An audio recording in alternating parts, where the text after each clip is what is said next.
See you. What's up, everybody? We are here. It's Thursday night. We're live. And, yeah, you too. What are you looking behind you like, what, are we live? What's going on? Oh, my God. So, welcome to the new and improved Next Level Gaming Podcast show, now braified. He's What here. do? He's official. Welcome to the show, Thomas Williams, PlayStation Bra. He's now in the intro video. What's up, brother, man? Thanks for having me.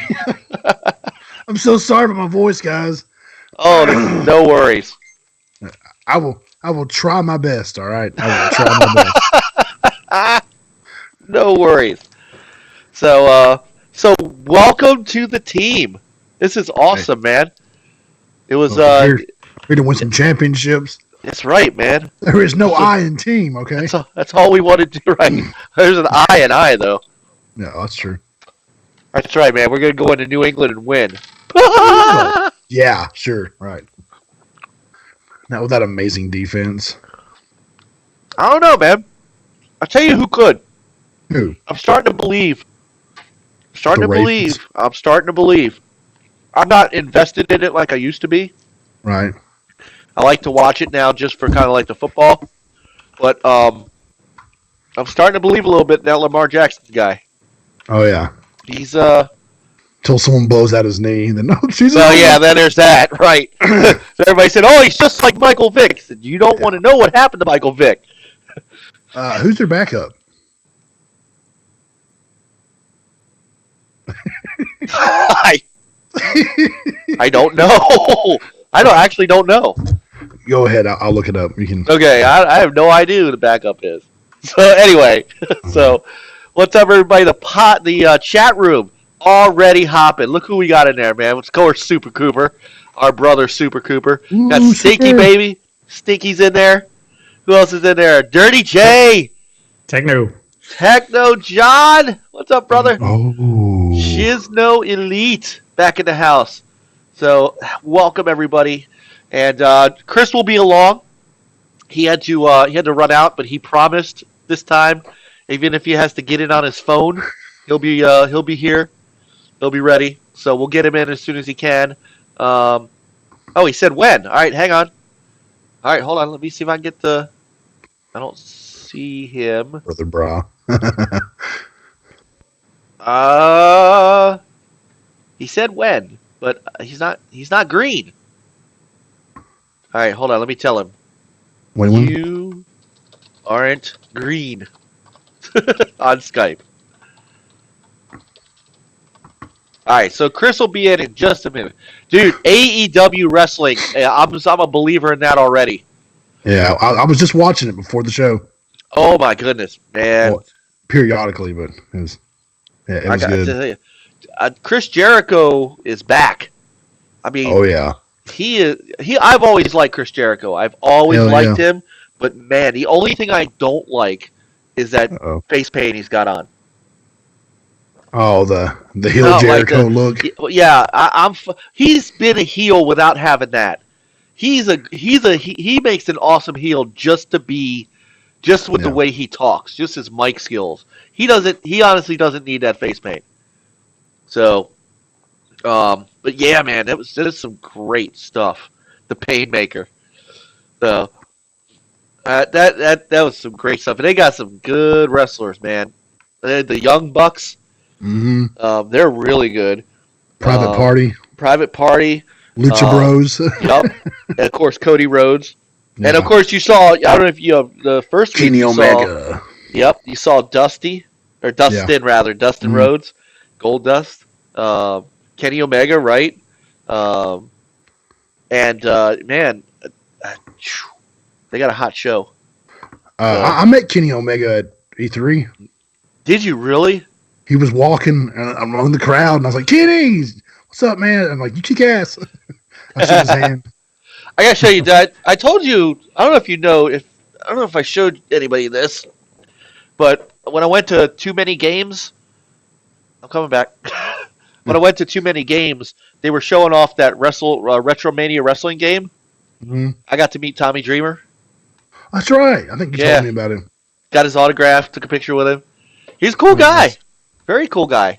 So I'm working on. I got an email address to send to the developers of that game. It's coming along nicely. If you are ready for like that retro, remember those games like WWF WrestleMania, WrestleFest, stuff like that in the Mhm. arcade. This is like that. This is like that. So all right, Chris said he's almost home. So as soon as he gets home, I'll monitor, uh, and we'll get him. We'll get him up. I'll just keep checking Skype. As soon as he goes green, we'll get him in here. So, Peter, how's your week, brother? Busy with work, crazy. Yeah. I know that. Yeah. But still got some gaming in, even on the Switch.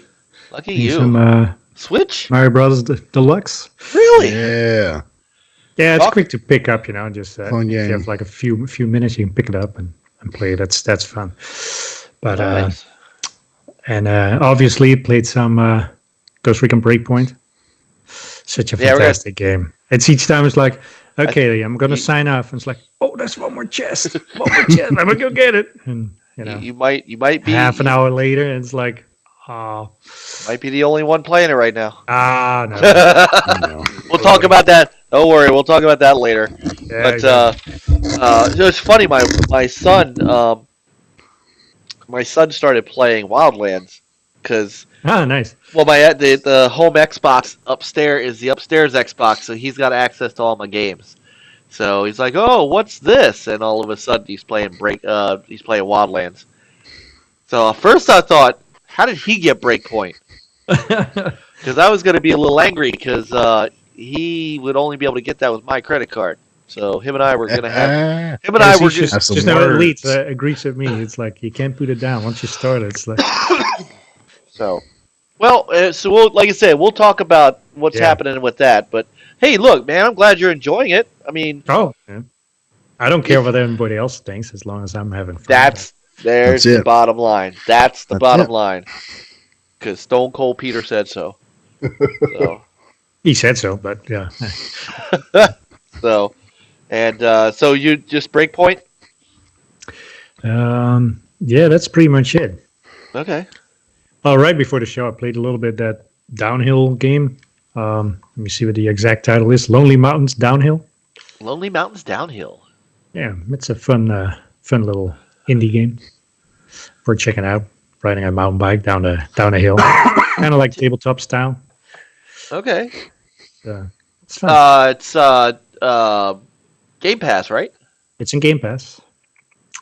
Yep, thanks to Game Pass, I was able to try out this game. Otherwise, I would have probably skipped it. So, and now I'm telling here all about the show that it's a fun little game. It's funny. Where did I read? Somebody had done a survey, and it said it's like 90% of Game Pass owners will play a game in Game Pass they would never have tried otherwise. Mm-hmm. So that is awesome. And then the speaking of Descenders, which is a game like that, the developer Yeah, it's of slightly Descenders- different though. Well, but it's both, I mean, it's both mountain bikes going down a hill, but it's eclectic. The similarities in similarities in there. That's about it, though. No, I Like get the that. Sanders is not really tabletop. It's more, yeah. Yeah, I guess what I was getting at was the guy who developed that from No More Robots, the head of No More Robots. He was on Mike Rose. He was on Twitter again because somebody had posted. There was some article about Game Pass, and he said, "I will say it again. Game Pass has done wonders for Descenders." He said, "Not because remember it's a multi-plat game, so not only has Descenders have people talking about the game, got people on the Xbox to buy it. Apparently, Xbox sales are way higher than Steam sales, but got PS4 gamers to buy the game based on people who played it on Game Pass on the Xbox and talked about it. So he said Nice. it affected it affected multi-platform sales. And I've got to think that other developers have to hear that and start thinking about, do I want to get that game into Game Pass? Do I want to get that game into PS Now? Do I want to get that game, into a place where, maybe somebody who was going to take a pass on it might look at it and then tell somebody else about it who will buy it. Right. You get it out there to more people. That's why I was glad to see PS Now go down to $10 a month, because that makes it competitive, and that gets more games into the hands of gamers.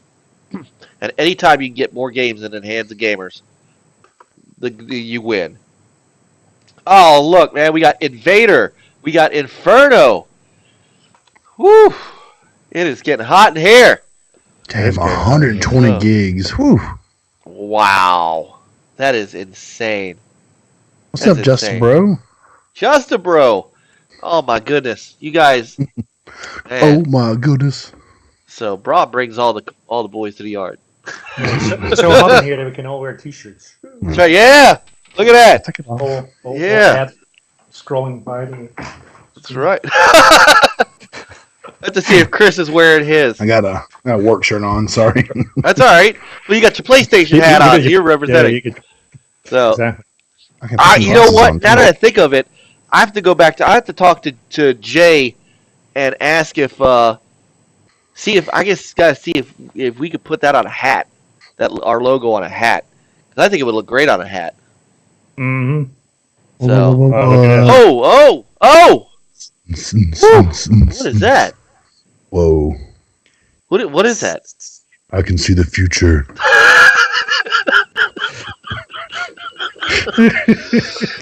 Peering right through your soul. There you go. Way to sell merch. Well, you know what though? So these shirts. All right. So full disclosure, we don't actually sell the merch. So Jay, graphic god Jay Williams, another Williams, he made the shirt. So he sells these on Redbubble. So anybody who wants to grab a Next Level Gaming podcast shirt, honestly, you buying it, we don't get a dime of that. It all goes to Jay, which is a good cause. So I mean, Jay, he's the man who makes all these unbelievable avatars and gamer picks for people and stuff like that. Mm-hmm. So it's well worth money. We do not see a dime of it. So if you're buying it, you're supporting him, but you're also supporting us, kind of in a visual way, so to speak. Yeah. So I'm gonna spread the word. Yes, comes in many colors. Yeah, the gospel according to NLG. So, yeah, and you get them in many sizes, shapes, and colors. So go to Redbubble and look up Graphic God, or look up Jay Williams, Jay Will, and or follow Graphic God on Twitter, and he's got that in there. And hey, what's up, More Distracted? Wow, all right, got some new folks in tonight. Yeehaw! All right, awesome. So do you get a chance? You should put a link in the description next time. You know what? I will do that, because Jay is if you look at our logo, the one in the upper left corner, that's Jay's logo. So he created that for us a few years back.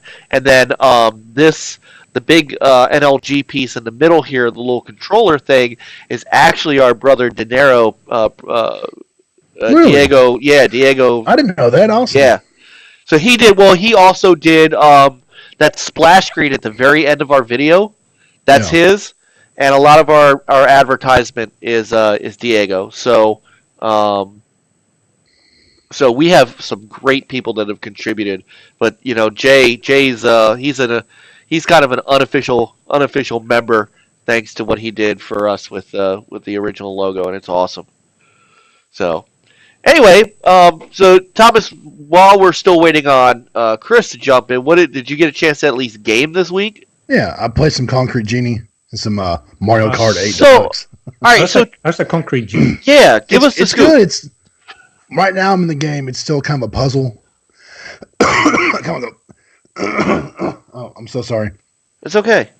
It's more like a platforming puzzle game because you'll go to a part of the town and there's all the darkness there, and you'll start lighting up the light bulbs, and then you'll find a genie drawing on the ground. He'll pop up, and you'll figure out what he needs, and then he'll go around the area with you, unlocking it. It's pretty fun. It's interesting. I love the look of it. Bro. Inferno says you sound like the Macho Man Randy Savage. Dude, I'm so sorry, Inferno. It's okay, man. Look. Do you hear me? I'm still stuffed up as crap too. This has not been It's a little chill. I mean, the bad guys so far are just bullies. So what is this game? Talk to us. Tell us what is this game? Like, what's the premise? Your hometown of Dinska has been taken over by darkness, and you're Ash, and you have these memories of when you were a child, of how lively the town was and how prosperous it was, and then slowly over time it started becoming like a sad town and real dark, and everyone was leaving, and then a big oil spill happens. Okay, hold on. What? The oil spill happens, and the whole town pretty much is deserted. So you have to go back to it, bring it back to life. And Ash is an artist. Well, at the beginning, the bullies get your art book and tear it apart, and you get this magical paintbrush, and you're using that paintbrush to bring life back to the town by your drawings. Mm. It's totally different. It's way different. Yeah, I mean, it's really fun though. It's a real chill game. And it's a little bit deeper than I thought too, man. Talking about bullying and all that. Yeah. But then when the bullies confront you at certain times, they touch your paintbrush, and there's these flashbacks, and these kids have had like really tragic lives. Huh. I'm like, damn, this is deep. It kind of gives the bullies reasons why they act the way they do, and that's not something I expected. I mean, I knew it would be a little bit more, which I guess mature because of the bullying topic, right? But I didn't know it would go that deep. So that's been kind of a surprise. Well, that's cool. Yeah. Is that $40 that game? Is that $39.99? 30. Yeah. I think someone said they beat it in about 6 hours. Then it has 2 VR modes also. Oh, what? Yeah. Then an easy platinum, I heard. So if you're chasing platinums. Which, hey, I only have 2. What do you got? I got Horizon Zero Dawn. Hell yeah. Had to get that one. Yes. And Spider-Man. Oh, that's 2 great games. So. Yeah, oh yeah. And you got your platinum for Spider-Man, didn't you, Peter? Yes, I did. Okay. So, the last one was not as easy. That last one was not as easy as I thought. The last one that I had was to go visit Uncle Ben. They didn't exactly make it. Graveyard. That was a hard one, man. And then to take a picture of that, yeah, it was not easy. So, but that was a great platinum to get. So. Mm-hmm. And Horizon Zero Dawn was fun too. Oh yeah, they got to be working on the next one. Hell yeah, they better be. They got to be. I mean, they kind of left it, that all the way at the end, when you saw, forgot his name. Silas. Yeah. Right. I mean, that was it's such a and the deal. Like, man, I want to know what's going on. Yeah, and the DLC didn't wrap it up like I thought it would. No. So I have the DLC. I still need to complete it. I don't know why I haven't done it yet. That's good. So it can be difficult at times.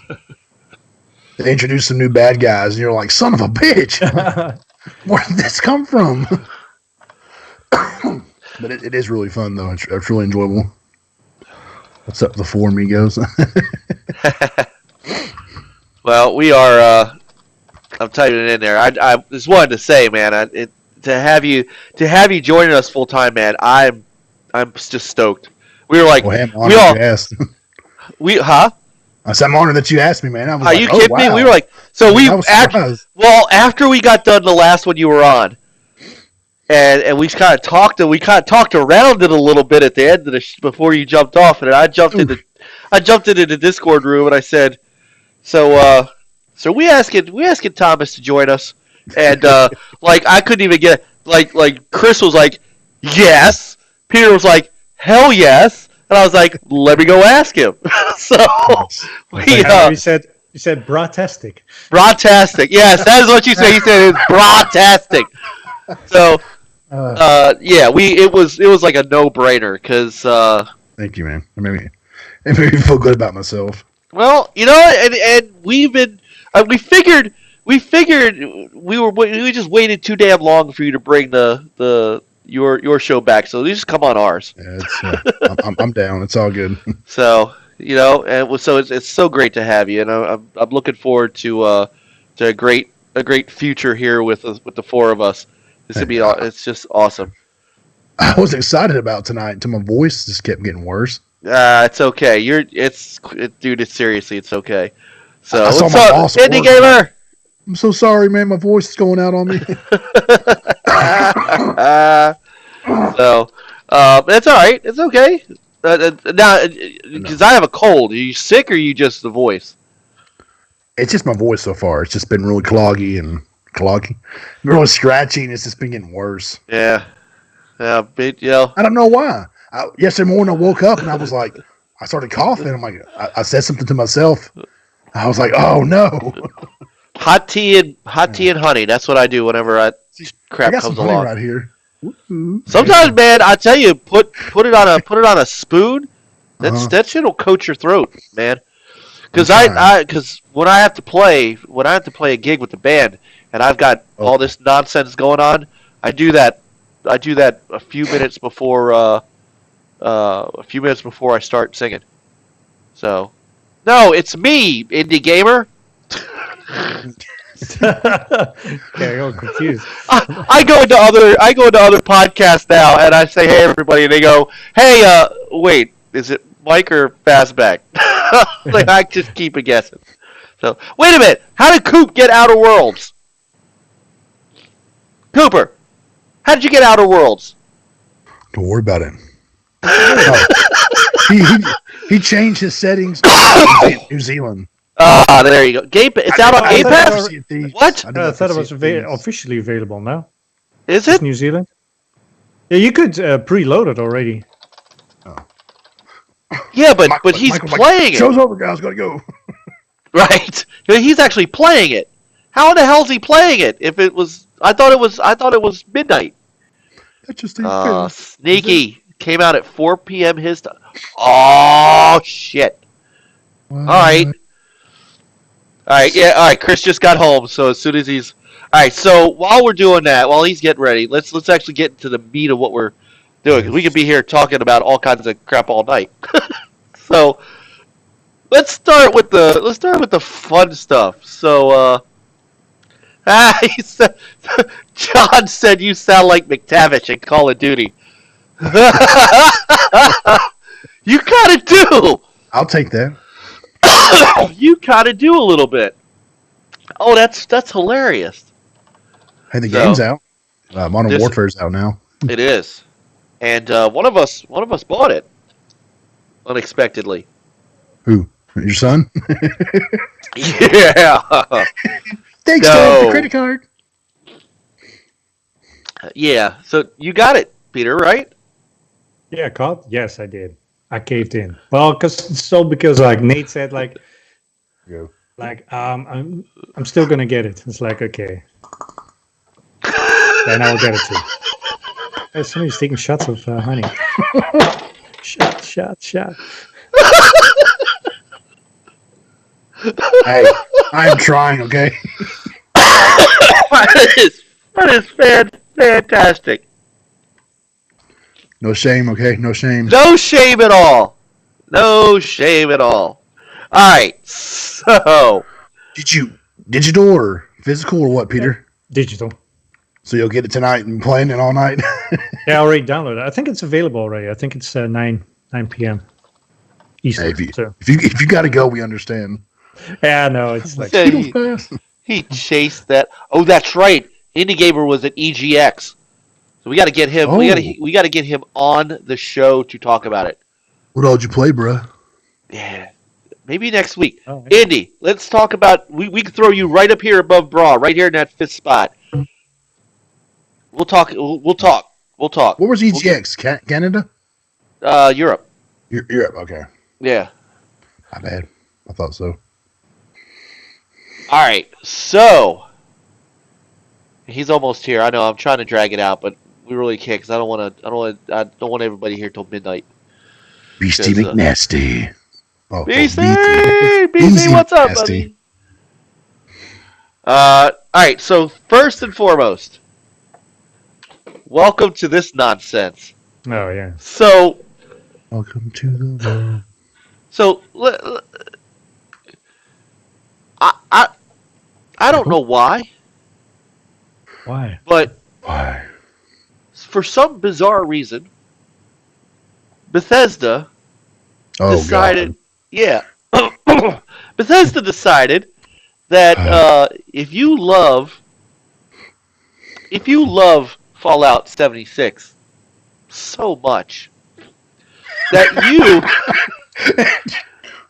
you fail out, you will want to play privately, maybe, but Yeah. kinda. By Who yourself. doesn't, right? You know, you might want a private server with maybe some extra stuff and some cool things, and you might want to pay, I don't know, $13 a month for it, or $100 a year. You know, No. Double no. you know, they got it. You know, they just like when Elder Scrolls Online came out, and they said, "Hey, you'll pay $4.99 a month, right?" No. And then they said, "Well, maybe not." And it's been free ever since, or at least free except you have to pay. You know, you buy the game, of course. But yeah, so Bethesda thought they'd try it again, and they figured, well, you know, you've been enjoying Fallout for free. You'll pay, right? You'll pay $12.99 a month, right? Dude, that's a lot of money to ask for when you can get PS Now and Game Pass for $10 a month. And get Exactly. unlimited games to play. Yeah. That's Well- ludicrous. Well, let's take a look. That's private service. Yes, let's take a Private service. let's take let's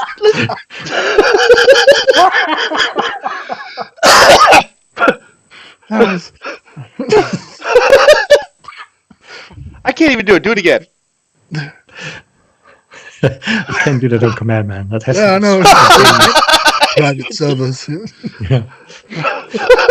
Either one of y'all have the game? I have Fallout 76. Yes. Do you I have really? not- I have not played it yet. You have it? I have had it for a long time, but Oh my goodness. One of my You know best who else friends has it. He loves Fallout. He said he was sitting there playing, and some dude walked up and like shook a bag of caps. He's like, okay. So he kept just making his little house, and then the guy shot him and killed him and stole his shit, I guess. So he said he proceeded to take the disc out of his game PS4 and just launch it across the room. Because you know, pirate. It's like, dang, That's like Sea of Thieves level shit right there. that Oh, piece yeah. of trash. I can't believe I paid money for this. Like, I tried telling him. You can Well- just bro. We tried telling him don't buy it, but no. Well, now he can pay even more and not have to worry about it. I know. So look, you get private worlds. Play in a private world exclusively for you and up to 7 friends. This is a joke among jokes. This has to be like this has to be what they accidentally forgot it was an April 1st. The community. I would have hate to have been the person that typed that up. They, You know, they're sitting there like, oh my God, we're going to get so fucking grilled for this. yes. So listen to this. This is wonderful. The community has been asking for the ability to play in private worlds since before the launch of Fallout 76. And we're very excited to announce that they're coming to the game with Fallout First. If you're a Fallout First member, how you use your private world is completely up to you. Invite up to 7 of your friends at a time 8 total people per private world to join you in taking on the dangers of post-apocalyptic West Virginia. Or play completely solo. All gameplay remains the same from the adventure mode, and all characters entering the Fallout First private servers must be existing characters. Only the owner of a private world is required to be a Fallout First member. So that's cool. Head into your private world. So you get to pay $12.99 a month, but your friends, no. So open your social menu and start inviting friends. You can also create a squad outside your private world and then switch it to bring everyone in at once. Should the owner of the private world leave, the world will still stay active as long as one other member in the world is a Fallout First member. Oh, no. Oh, so if everybody logs off, it's gone? Right. So if the one guy who's a Fallout First member logs out, all 7 of his friends get booted. So Das Boot. yeah. Sorry, right. Have all board distractors and have all your friends chip in. Then, well, they're all chipping in $12.99 because it's the only way you can keep it open. This is hilarious. Is this a pyramid scheme? I think you're onto something. Jesus, where are you, Chris? You are missing this. Hold on, let me see if Chris is there yet. Private servers. Oh my god, I'm going to be laughing about that for days now. So random. We're going to be here an hour just laughing at this. Oh my god. All right. So also you get your own private scrap box. What? So you can unlimited storage for your crafting components in your own new scrap box container. What you heard, that's messed up too. Yeah, I stuff. Right. Right? I've already heard. I think I saw that. Yeah, Fallout 76's premium private servers are not private. It's scrap boxes deleting scrap. So there here, this was off of Forbes. There are a few issues cropping up here. Fallout First players are finding that a newly created world that they might be heading into is not actually new at all. Players are reporting dead NPCs and looted areas when they get there, implying that they're actually not new instances, but instead reused old instances masquerading as brand new private worlds. Wow. The private aspect is up for debate too. Players with big friends list, i.e. merchants who sell players goods and games, are finding that they can't prevent people from joining their private servers where they just want to relax and play by themselves or with a few friends. Without some sort of invisible mode, other players can see your instance and join it. Yeah. So multiple players have been reporting that they've deposited hundreds of units of scrap in these new boxes, only to find that the box has eaten it. The scrap disappears from the instance and cannot be found again for relogging or anything. It's just gone. Yee to the ha. So that is wonderful. Disaster. God. So let's see what else there is. Survival tent. A new placeable fast travel point with a stash, sleeping bag, and more for your basic needs. Receive 1,650 atoms per month to use the atomic shop. I heard that was pretty sweet, though. The atoms, that's the best part of the whole package. Yeah. Which I guess, I don't know. I've never played it, so. Has anyone in the chat played Fallout 76? Anybody? Bueller? Bueller. Icons and emotes pack. So, you get unique icons and emotes. Whoa. Because we're gonna be like Fortnite. Ooh. Everybody's doing that, yeah. Yeah. I'm paying $12.99 a month for emotes. So. Yeah. Look, I'll pay you $12.99 a month just to pay $12.99 a month for that, okay? Born Distracted said, I don't know what's funnier, Fallout First membership or all the bugs in WWE 2K20. Oh my god. Oh my goodness. Or do we just, it's bad. No. Bad? They are terrible. I mean, Yeah. I've seen the things going around, but is that really what most people are experiencing, or is it like what was it with Unity or whatever? You saw the same images floating around, and not that many had like truly those bugs. It's more like 5 people. yeah. Well, then there was, of course, my favorite one of all time, Tony Hawk Pro Skater. One that came out the just new one. The one that the rest of the game wasn't on the disc. Ooh. Yeah. So this is the oh, Fastback says he's on. Hang on. Let's get him. Chris. And there he is. Hold on, we bring it in live from Texas. Live from Texas. Hey, Here he is. There he is. The man, the myth, the legend. What? What? What? What? Private servers. Wait. What? Did Daz? There he is. Did Daz Hey. join us? Hey. Oh, you gotta be kidding. So, what did someone say about Fallout 76? Mhm. See, look. I played the game. I played the game. So bad it froze your camera. I played the game, and I put a year's worth of money in the bag that they gave for the special edition, and I mailed it back to them so I can get on the private server. Stop y'all complaining. Wait, what? Game of the year. Oh, my screen froze. Yeah. Yeah. Even No, we just beat your ass. Hold on. Even- I got to pay more money for a Fallout 76 subscription. right. Yeah. Only a Fallout that's working first. again. There we Fallout go. 76. Only a Fallout First member can actually wear that hat on our podcast, and if he logs off, the podcast shuts down. Game of the Gin. Right. Hey, Z Black Rider. So what's going on, man? Yeah, you're right. If Bethesda keeps advertising, Outer Worlds will be Game of the Year. Mhm. I can't wait. Ah, Texas, Nah, the glad home to of the hear that. XFL teams. Oh. Wow, he went who knows, there.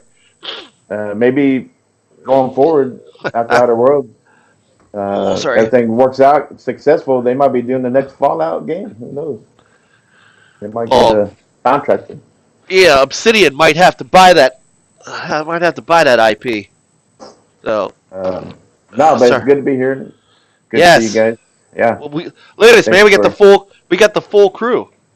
So Yeah, Look it's at been Peter. crazy. Had to run around raining like crazy here, so look what Maybe a little bit Peter's got. Peter. Peter? Peter. Boom. Oh, nice. Man, I didn't even wear mine. I know. Now you're wearing Fallout 76. I know.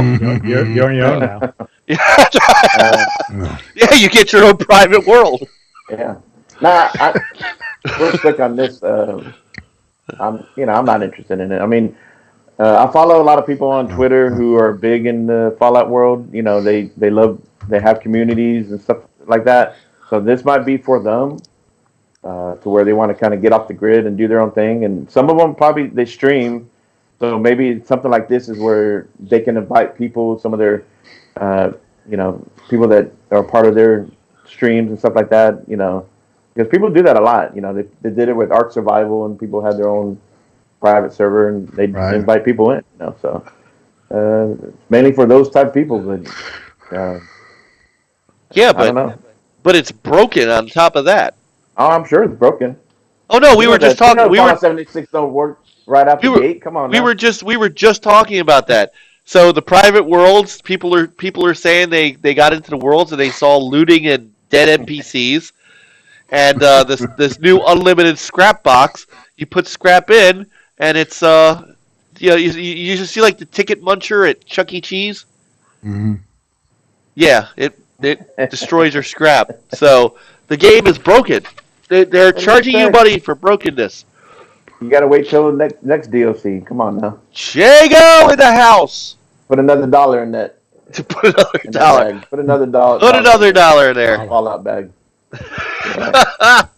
I mean, come on. This is honestly, come on. This is I know. I don't know.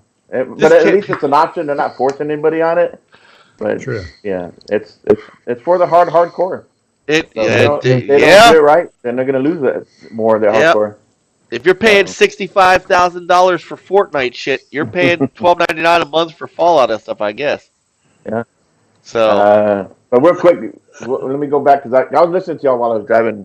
And y'all were talking real quick about wrestling. So I don't really watch wrestling anymore. But growing up, I was a big fan of the WWF back in the Yep. day. You know, Hulk Yep. Hogan, Junkyard Dog, all those guys, Roddy Oh, yeah. Piper, and you know, Randy Savage, and I yeah. loved wrestling back then. We used to wrestle with my dad and stuff like that. I But loved. so I grew up in Corpus, and the a family of wrestlers that are real famous coming out of there are the Von Erichs. Oh, yes. Yeah. And my mom, she worked at Gold's Gym back in the day in Corpus, and she worked out.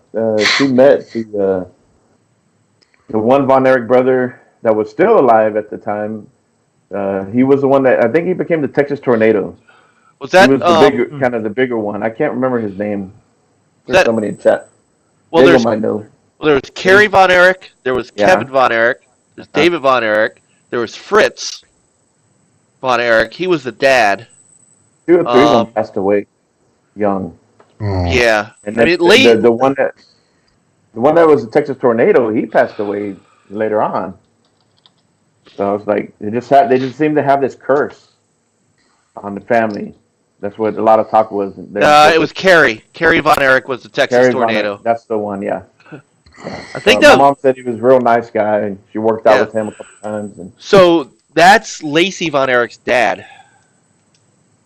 Lacey Von Erich, who wrestled in WWE for a bit. okay, And actually, I'm sorry, she did not wrestle in WWE. She wrestled in TNA. When it was Total Nonstop. all right, that's cool to see that somebody Peter went was back to still playing. carrying on the Von Erich in wrestling. Well, except So- Impact Wrestling sucks. I don't think she's there anymore. Well, maybe she'll show up somewhere else. So maybe there'll She be might another Von Erich. She might show up in. She's She's got around 3 the family. kids though, so maybe her kids There you will. go. So, Yeah. God, I had such fond memories, man. Yeah. I will never forget. I was young. Really, I was a kid watching in Baltimore at the Baltimore Arena. Hulk Hogan, Hulk Hogan, Adrian Adonis, steel cage.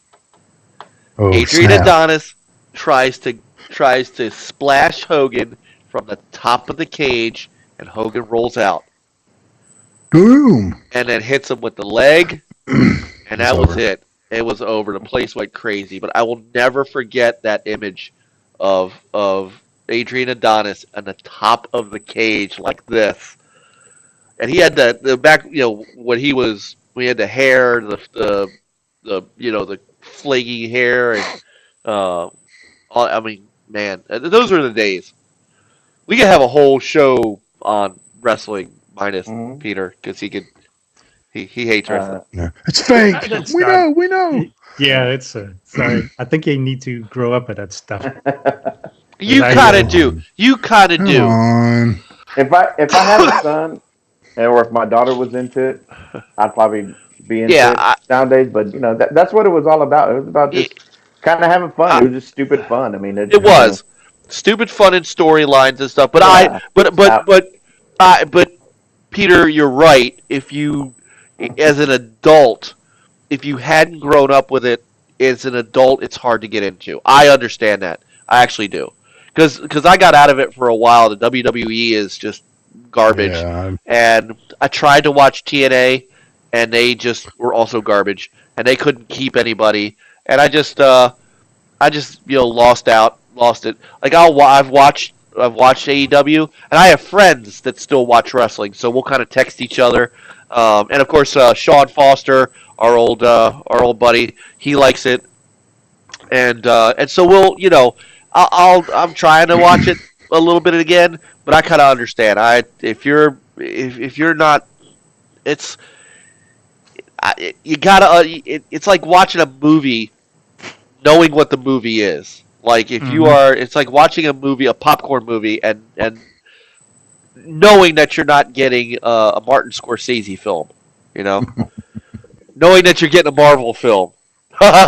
Sorry. Oh God, here we go. Sorry, I had to go. So there you go. Coop Hey, was a wrestler. Have you watched NXT? No, It's pretty good. I really like it. And I should have because all the good TNA Impact wrestlers went there. Yeah, So you can tell the guys are really trying to prove themselves. oh yeah. Like, doing like double backflips off 10-foot tall ladders, and it's Well, see, and that's what I liked Jesus. about. See, that's what I liked about the old WCW, the cruiserweights. You know, Oh, yeah. those guys were amazing. And I used to. I mean, I used to love watching. We used to go to Nitro. We used to in Baltimore. In fact, we went to one of the Nitros in Baltimore when they were filming for the movie Ready to Rumble. really Yeah, and so they were doing like before the live show came on, they had Gene Okerlund in the back doing takes with Jake Roberts and with Oliver Platt, and it was really cool, and so like that kind of stuff was really neat, and you know the Nitro girls and all that happy-go-lucky crap. So I mean, I used to love that stuff, and that just it's not what it used to be. Oh no, hell no. So Hell to the now. just like Fallout, man. Real quick too, I haven't really been gaming a lot. Just been working. My brother came over to stay over the last 3 days and watch our Astros lose the last 2 days. Yeah, man. I'm pulling for you. Yeah, well, they I'm need pulling to. for you.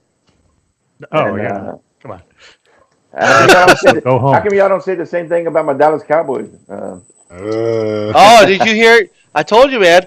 I'm starting to believe in Lamar Jackson. I By the told way- you last year the boys got talent. Their He's got backup talent. is Robert Griffin III. Oh, that's right. It's There you RG3. Yeah. That's right. So They Uh, both Coop- have very similar careers. Like Coop Yeah. said well, it happened. Coop saw Yeah. Jesse Ventura. Oh wow. Nice. yeah. All right, so I got to show you guys this because Thomas turned me on to it, and I got to Ooh. show it to you. Oh. This is hilarious.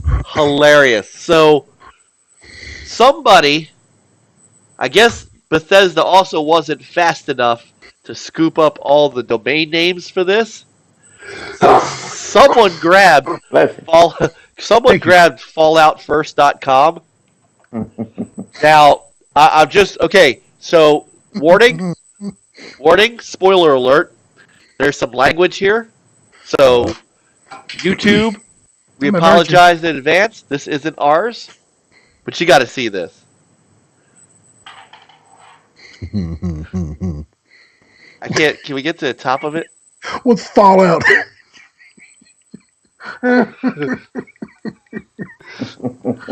Oh.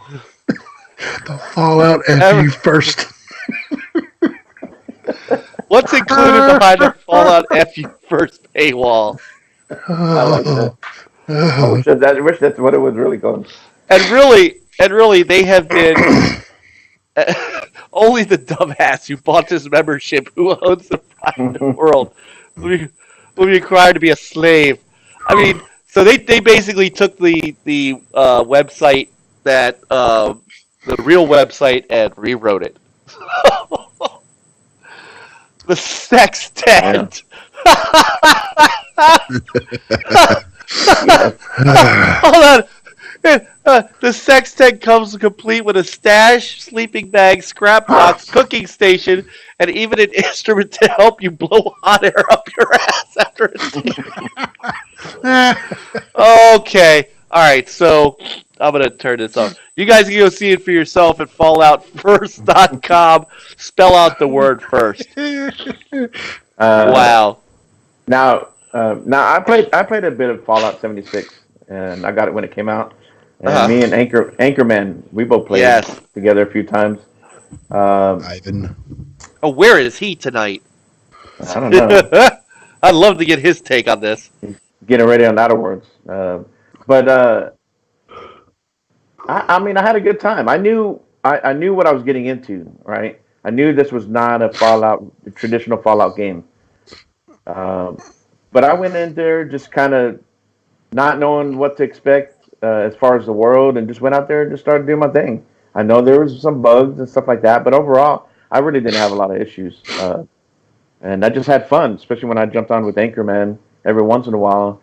And the one thing what's cool is that the building aspect of it, stuff like that started since Fallout 4.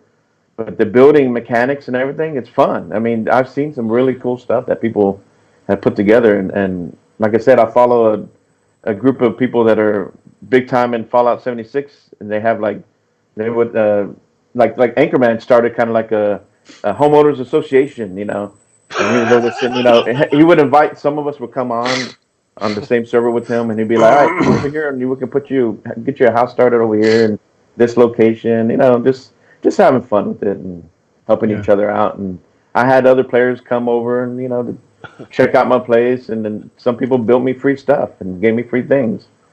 So there's some cool things about it. So well, and look, I get that stuff, and Ivan, dude, Ivan was one of the big. I mean, obviously, he's the son of Todd Howard, but he really does love that game, and he also told us how he was building up he was actually doing his Boy Scout stuff on it. So he was like getting merit badges and stuff like that. I mean, don't get me wrong, that stuff's cool. I'm not hating on I know. Fallout 76. And I get everybody thinks about it. I mean, it's the way they started it out, and the whole deal with the bag and stuff like that, and the mixed messaging, and hey, that's on them. I mean, and just the issues that it had when it came out.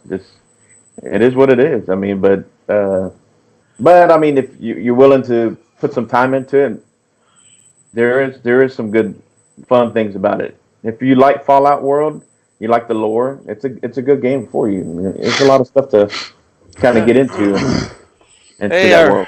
Brother, too much food. How you doing? Yo, foodie. Oh yeah. Brother, Foodie.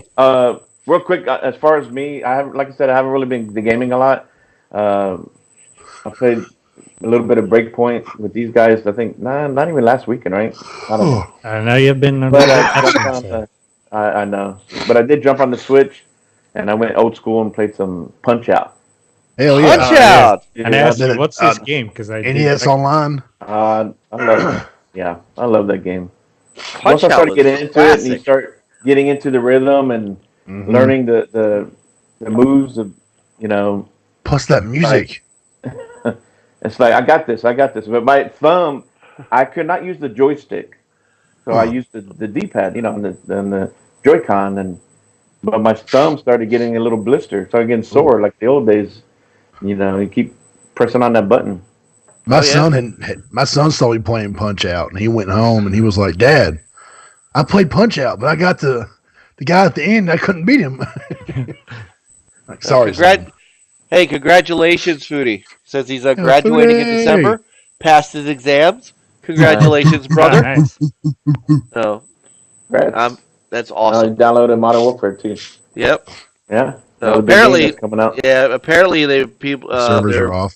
Yeah, because they're Surprise. What a Activision shocker. support. God. Yeah, Activision support says we're continuing to investigate the issue related to the huge volume of new players connecting to Modern Warfare. Players that are in-game should be able to continue playing without interruption. We'll continue to provide updates as quickly as we can. So, no surprise. It is. Yeah, it's the way these games have always been on launch day. Yep. What was it? NBA? Was that did we talk about that last week? That was the highest selling game of the year so far? Yeah. Which one was the highest selling game? No, it was a newer game. Only been out for a couple months. Whatever it is, it's about to go down. So we're pretty sure that Modern Warfare is going to be the highest selling game of the year. So Yeah, probably. Yeah. There's no Red Dead Redemption or big game to really kind of yeah. take that. Well, Remember, everybody? Who's boycotting it? Yeah. Yeah. Yeah. Boycotts work so much. We So can buy that game. Screw them. The next week. We got it pre-ordered, bruh. right. Exactly. Exactly. Guys, it all. Guys, just give in. What's survival mode? What? Who? Right. Right. So, Huh? hey, you know what I else? It's still a believe little in lame, but microtransactions. it's like it's more than just that in that game.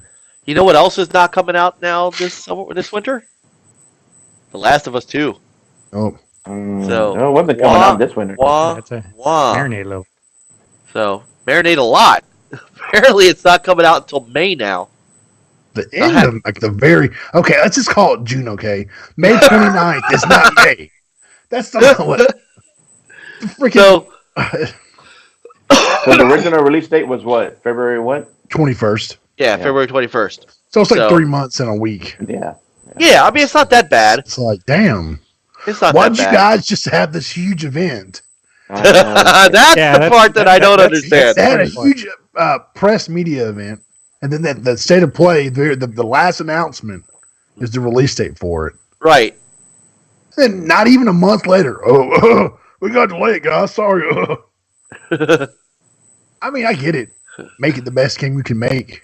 Of course. But still, it was not even 3 weeks ago. You guys were like, "Yep, February 21st, Ellie back, y'all." Oh, never mind. I Exactly. found out that there's some more to do, and they don't want to rush it. Yes. Multiplayer. Kinda Oh, I'm sorry. take Did I their say that time. out loud? I get it. Yeah. Let the developers go home at night at a decent time. Yeah. Yeah. But still, I mean, still, do you think they should wait till make this a launch title for PS5? Ooh. I think that piss off some people. Yeah. Whoa, yeah, I've been waiting 3 years for this. 3. Yeah, if you wait 3 years for that, what's another? What's another 6 months? 6 months. Yeah, Right. true. So, well, here's basically what Neil Druckmann said. So there was a post up on the PlayStation blog, not to be confused with the PlayStation bra, but the PlayStation blog, the blog. Right. So, by the way, how you feeling? PlayStation How you feeling after chugging 2 things of honey? I'm watching you over there. I know. I'm sorry. I'm trying, dude. It's okay, man. It's all right. I just think it's great. You need some Texas honey. It'll help you out. Texas. I'll take whatever. Okay, I got some busy bee clover honey. Yeah. Ooh. Made only for the best bees. It's made in Kansas. Hey, Kansas honey. But what did Neil say? So, what? What did Neil Oh, say? sorry. What did Neil say? Neil Druckmann, creative director at Naughty Jesus. Dog. Yes. He said, however, it was during the last few weeks, so after the press event, as we were Okay, closing out sections of the game, that we realized we simply didn't have enough time to bring the entire game up to a level of polish we would call Naughty Dog quality. At this point, we were faced with 2 options: compromise parts of the game or get more time. We went with the latter, and this new release date allows us to finish everything to our level of satisfaction while also reducing stress on the team. So they're cognizant of the whole brouhaha over crunch. So Yes, crunch. yeah. So while we're relieved that we won't have to compromise our vision, we're disappointed that we weren't able to avoid this exact situation. We wish we could have foreseen the amount of polish we needed, but the size and scope of this game got the better of us. We hate disappointing our fans, and for that, we're sorry. Dude, I mean- I'm going to say what I always say about game delays. Yeah. So what? So, I mean, if you are that upset that you got to wait another couple of months to play the game, I mean, you need to reevaluate your life. Mhm. I mean, seriously, it's Yeah. would you rather it come out and be like WWE 2K20 or Oh God! Yeah. For the love Or- of God, no! so That's Dustin. so BZ the new date is May 29th. Day before my brother's birthday. So all right, so let's talk about Peter's question. Was it Chris's question? Which one of you asked about Oh, delaying it till Yeah. as a launch That- title. Yeah, was that you? Okay. So let's talk. Oh, I got Graphic Gods on. Holy crap! Oh, Jay is in the house. Into his Look, Jay, look, brother. We need to get this on a hat. I gotta talk to you. We gotta get this on a hat. Anyway,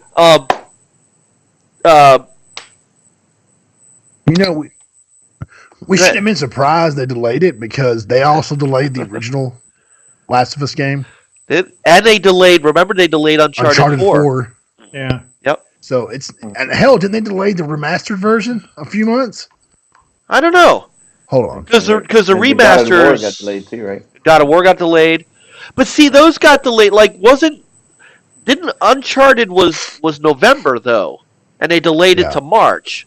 This is March to May. March to May, so it's pushing it back from spring to almost summer. See, the thing is, like the delay is not a surprise in a sense of like, it's more like, last month they said like, hey, it's coming out this date, and it's so close to, There was something stupid about the last delay of Uncharted 4 though. It was there was some deadline with the printing press, and I read it in Jason Schreier's book. So, that the last delay for the Uncharted 4 was something. It was some kind of error, and they had to because the game wouldn't get printed till then or something. Damn. That doesn't make any sense. That's all right. That's all right. But so let's go on because Coop kind of answered his question or at least gave his opinion on it. But should they delay the game until the launch of the PS5? It's a good question. Coop says no way they need to make this the PS4 swan song. That's what he said. That's what he said. Is it because he wants to make it having it the swan song, or? I think he's talking about Ghost of Tsushima. Yeah, that'd probably be the big last PS4 exclusive. Well, yeah, I mean, because everyone kept saying all the big industry insiders were like, well, Ghost of Tsushima was supposed to come out next summer. Mm-hmm. Even though no one ever said anything, Sony never gave a release date publicly. No. All the big insiders always said, yeah, it's coming out next, summer 2020. And now the big insiders are saying because they pushed back The Last of Us 2, they're giving more time for Ghost of Tsushima to get done. So, yeah, I don't know. We'll see. I have a feeling there will be next gen versions of it, even if there is the BC. Oh, of course, there's going to be. Yeah. They're like, hey, it's 4K 60 frames per second. And so remember that they said that they were targeting the base PS4 for this. Yeah. So, it's going to scale up. See, I think people look. Remember how this works. I think people don't understand. In this day and age of downloading, of the games not all being on the disc, right? So remember how this works with, and this is why, again, I think it's going to be a long time, if ever, that you're not going to see, Scarlet games and whatnot that don't play on a base or at least an S. That won't play on they're the same. So on the original set of Xboxes, because if you remember how this works. When you buy the game, all right, and you download the game or you load the game in, if you are on an S, it knows to get this packet of assets. If you are on an X, it knows to get the 4K, the 60. It knows which set of assets and which things to get, which is why a game like Gears 5 can be 4K 60 in the campaign mode on an Xbox One X and 1080p 30 on an Xbox One S, and it's the same disc. So this is not. I think that we've come, and this is why I don't understand why people don't think that we're going to get a lot more Like cross-gen is not what cross-gen used to be. When we went from, and I said this before, when we went from machines that were on the Xbox side, Power PC to PC platform, and on the PlayStation 3 to PlayStation 4, it was the cell processor to the PS4 to the same Jaguar stuff that the Xbox One ran on. That was cross-gen in that you had to sell two separate copies of the game because you had two separate code. You don't have that here anymore. So now the game code runs the same. You're just grabbing what you need to grab. So the only way that I see that we're going to start getting a delta where a game might not run on an older machine is if they truly, truly, truly start talking about, well, these new processors could do this with AI and all this stuff. And I'm not 100% sure that that's there yet. So all that said, I think what's going to happen is The Last of Us 2, when the PS5 comes out, there's going to be the PS5 version of it that your game disc that you're playing on now will be able to take and grab the things needed for the PS5 to make it whatever the PS5 is going to do with it. 4K 60, which it's going to have. I mean, that's got to be a given. Yeah, I'm sure there'll be a download. Better be. Download it. If it's not, that's a fail. That's a complete fail. So I was thinking, yeah, like y'all was saying, I have no problem with this being delayed. It's just that I think the main issue is, like Brad was saying, they just had a big old deal event and they announced the February 21st, and so everybody's like, yeah, all right, cool, not too far away. Here we are, 3 weeks later? Well, we found out that we had a little bit more work to do. We don't want to have to crunch time on it and so we want to kind of push it out a little bit and, get it done on time and without killing ourselves, pretty much. So, okay. But makes you wonder, was it their decision back then to give that date? Or did somebody kind of say, was it their idea of being 21st, or did they want to push it back themselves? Like, no, we're not ready for that date. We can do it, but we want to, makes you wonder what was going on behind the scenes, deciding about the release date, because I'm sure even back then they knew that they still had a lot of work to do. But I also wonder too, because now it's being pushed back to what, May? Yeah, May 29th. So now, bless you. So now you can show this game off on the PS5. When they announce that, they bring it out. Now they can show this game on a PS5. Yeah, it's going to be played on PS4. It's going to be released on PS4 first. But now they can really show off the PS5 with this game, and it's going to be a beautiful game to show off on the PS5. So they're going to show it. I'm sure they're going to show it off maybe when the full reveal, and then show it some more at E3. And Ghost of Tsushima, like Coop mentioned in the chat, I wouldn't be surprised if that's going to be a launch game. So and that's nothing wrong with that. It's a new IP. I think it'd be cool. So you buy a PS5, you get Ghost of Tsushima. So okay, I am. Nothing wrong with that. No. So, but I do feel the PS5 plays a part in some of this, and it'll help the developers kind of help optimize for that and get kind of work on that along this, while they're getting this game to go gold and come out, so that whenever the time comes, the PS5 launches, they'll have a download ready for those who want to get a PS5, but they already have the game. So, well, that's the thing too. Is that they'll have the game, and they can move that up to a PS5 whenever they want. So Peter, you asked the question. Tell us, give your, why would you want to do that? Well, if you want to have sell as many PS5s like from the get-go, and making sure people stay within that ecosystem. and not defect for to go Xbox, for instance, or it might be a good idea. I don't know. The PS4 launched with NAC, and it still sold like 1 million day one. So Yeah. they could probably release with like WWE 2K20 remastered. Would still be like, oh my god! But the remaster still has the bugs in it. Yeah, but what if Xbox doesn't make any, media kind of mistakes? Oh, you know they're gonna. Come on. You know they're gonna. Ybarra is not there, so he can. He's innocent. But I mean, I think it is a good idea to have a big game to launch with, especially if these next consoles are going to cost $500, $550. Yeah. I think I saw somewhere I read that it may even cost $550.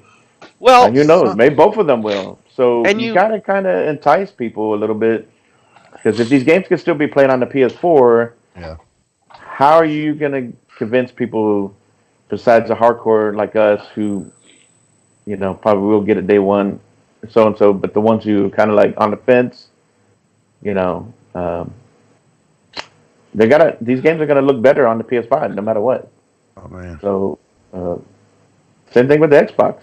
That's why Halo Infinite was held back, one, to put more into it. They have a new engine, but it's gonna be a launch game. That's big. That's true. Big, and so we got a new regime at Sony, and maybe they're looking at, well, what are we going to launch with the PS5?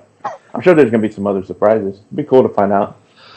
So, but I'm thinking a Horizon Zero Dawn sequel might, because I can see that being hell yeah.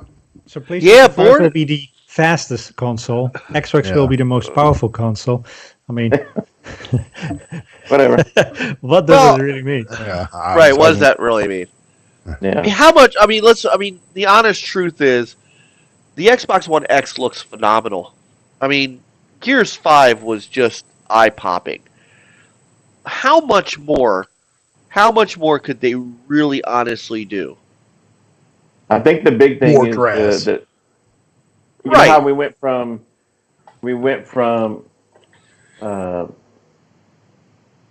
the whole deal was HDR, right? Yeah.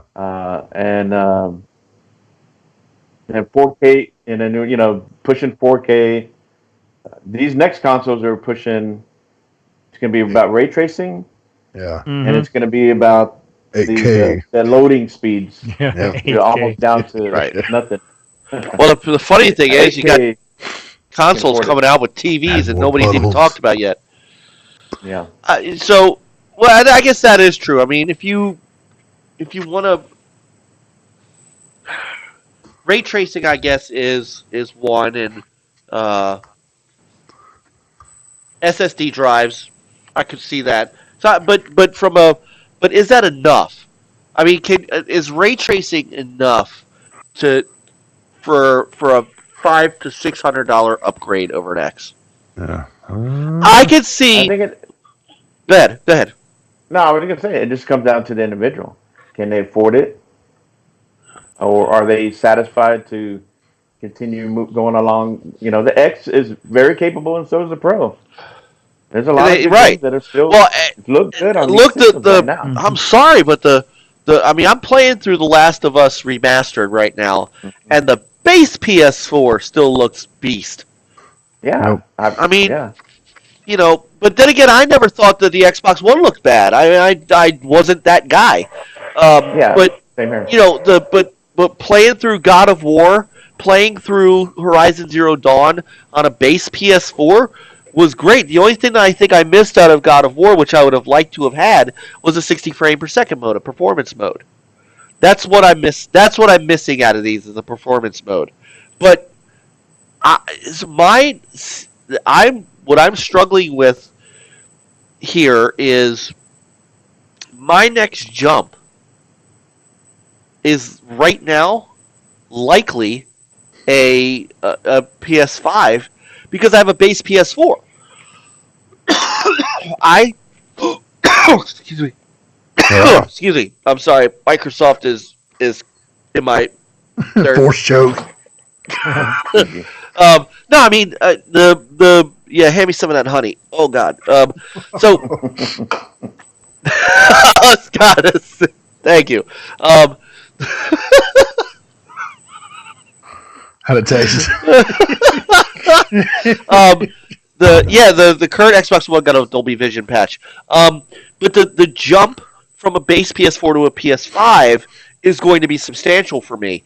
I'm not convinced that a jump from an X to a Scarlet is going to be big enough for me to warrant having both. Hey. And that's remember what I said, these next gen refreshers, these mid gen refreshes weren't the greatest idea. I got hooked into one, and I'm happy that I did, because the X is a fantastic console. I mean, it's an incredible console, and it complements the as some people say, the Walmart TV that I have. But but that jump isn't going to be as big. And if you got a Walmart TV, I got a flea market TV. Yeah, apparently my Samsung. At least you got a 4K TV. My Samsung NU7100 apparently is a Walmart TV, is what I've been told. Because I didn't spend $15,000 on a 4K TV. Well, Peter, since you skipped the 4K, you might as well just get an 8K. Yeah, exactly. Screw that. 16K, bro. 10,000, 12,000. Don't worry about it. I'll send you a link here in a little bit. Oh, So here's the other question. So here's the counter question for Peters, because I mean it is.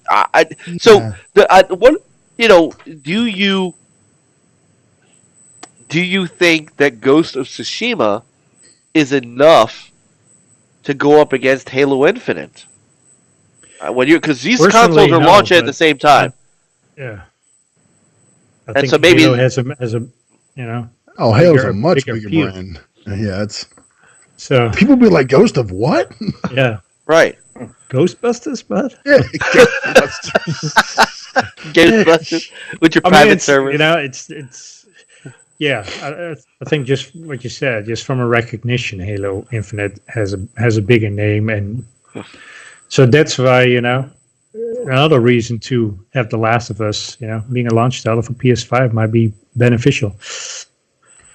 I think they'll have some new. Is a good point. If they don't have Horizon, Yeah, that's it. I Yeah, think they'll have something new from one of their big studios saying, "Hey, look, guys." Or maybe a sequel to Spider-Man. maybe that's too soon. You think too Yeah, soon? that's probably too soon. Yeah. Really? Because I mean, it was last year. Well, Hey, yeah, man, that's games take last- forever They announced nowadays. it. Oh, I don't Unless know. it's going to be like a 1.5 kind of thing. No, I don't think they would do that. Because No. Halo Infinite's not a 0.5. I mean, Halo Infinite's a brand new Halo game. So, But here's the thing for Xbox. I mean, Halo Infinite has to release with the next Xbox that right, same day. which it's going to. Well, they know it it's has going to. Without Yeah, it's going to be a That's the huge plan. mistake. That's a gift. That would be that would be an epic mistake. That would be Yeah. hey, here's the Xbox Scarlet, and Halo will be out the next month. No, that's not happening. No, not next month. But here it is. I think Here it is. Spring, And Yeah. spring Yeah, 21. and if they really, really wanna take out the competition, it's in the box. That's why they gave it an Yes. extra couple If years. it's gonna 'Cause be normally in the box, Halos can came you out imagine every it 3 being in years. a box? You That would be you like huge. that They're not would be gonna- huge. They're not going to though. Well, They should, I but they are expect not a going custom to. What you Halo get is Infinite. 1 month of Game Pass, only for Yeah. new subscribers, and some other 14 days of something else. No, well, I being a have day- a being a day feeling that one they're going to have a adopter. custom You Halo think it's going to be Infinite console. You think? I think they will. Yeah, mean, because better. they've done it in Yeah, the past. they should, but hey, Past two. we've And seen they did it with Gears. They still did, and we didn't know until Yeah, there was but a with Gears Gears- custom until Yeah. like the last minute. So But it's not I a think they launch will. Console though. I See, Right. think they that's will. the thing with launch consoles. You have to meet demand. So if you start Yeah. having custom ones, then It'll be limited, but I think they'll have both. oh yeah, I mean if they plan correctly. I think you can have that option. Yeah, I think they will. I'll be surprised if they don't. I mean, we still have a If they full don't. year before it hits the shelves. Yeah. So Right. yeah. But still. But going back to what Mike was saying about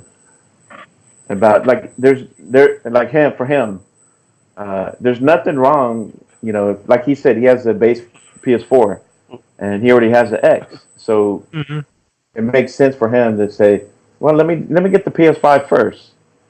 And there's nothing wrong with that. As long as we can still play a lot of these the PS4 games that have already been come out, then you're good to go, right? Well, and as long as they old games.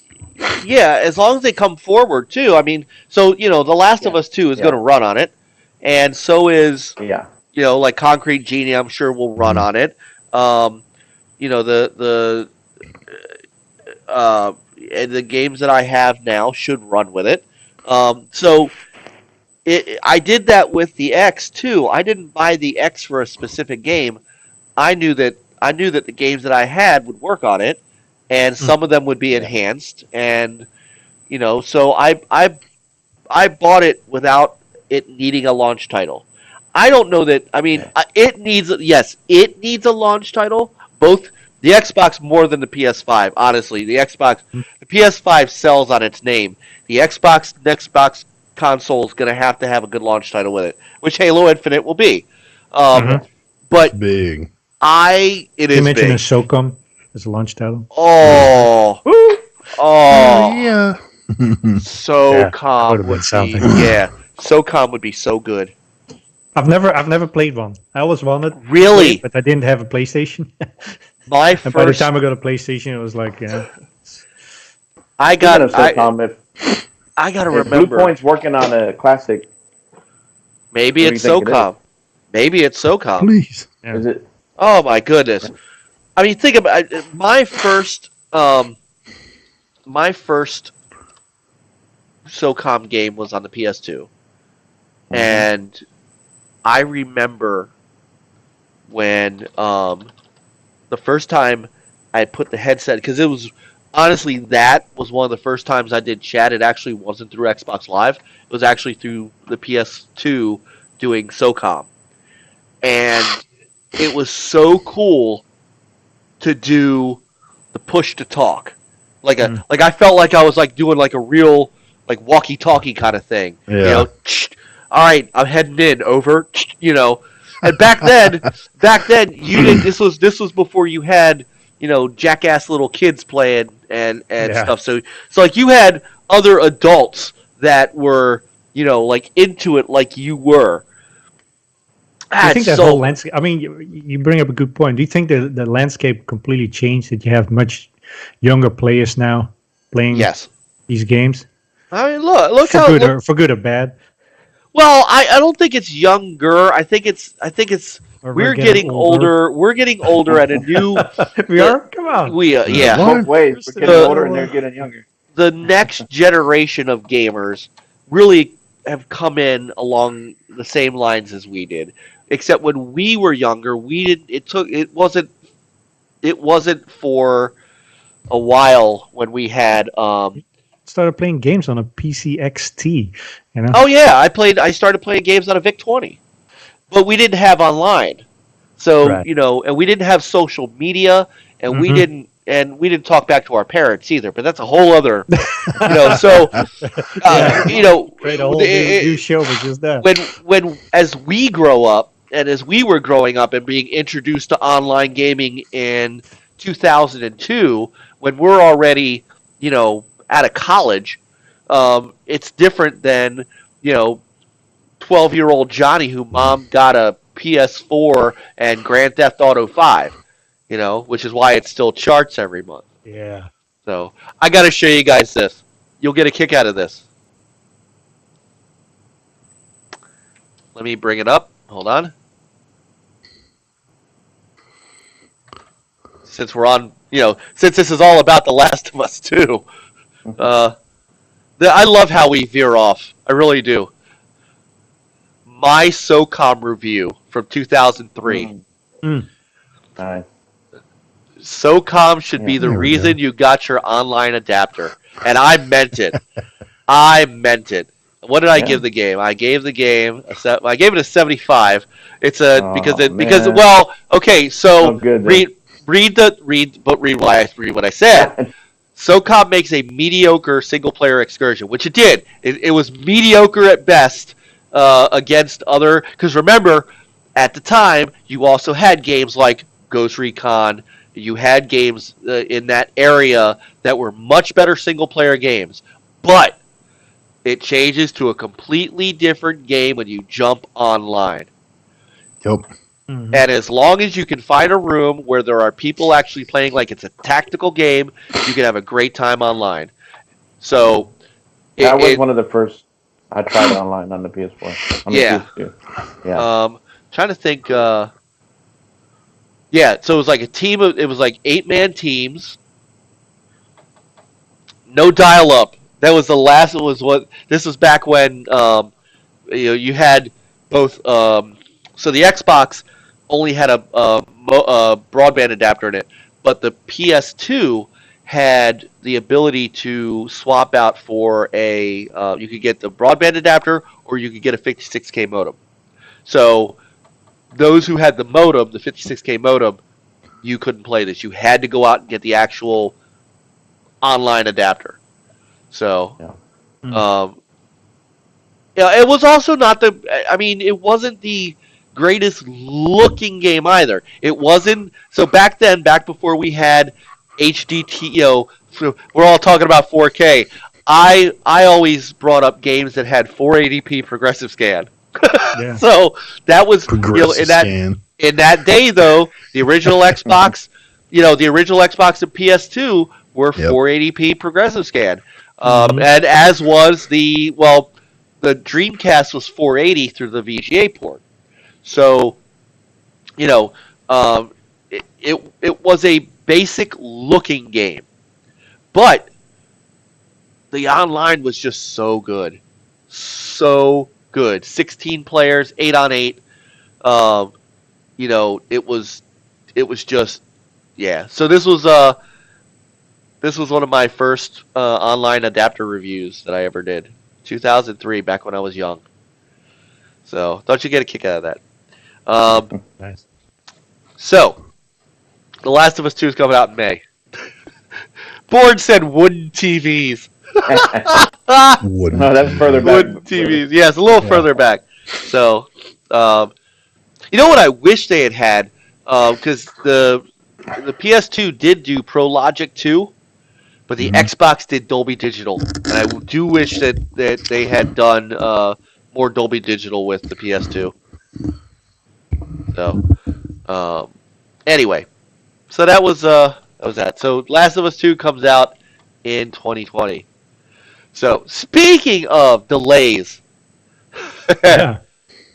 Besides Fastback being slightly delayed. Yes. Fastback was late. Last of Us 2 is late. And but wait, there's more. But wait, there's more. Poor Ubisoft.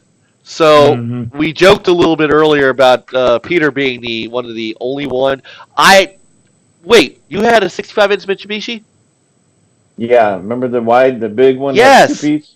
Yes, I had that. And I remember, I can't remember. I had a smaller TV that I would game on, and my ex, when we got the 65-inch Mitsubishi, she was like, "Don't put that game on here. It's gonna mess it up." Blah blah blah. I'm like, yeah, whatever.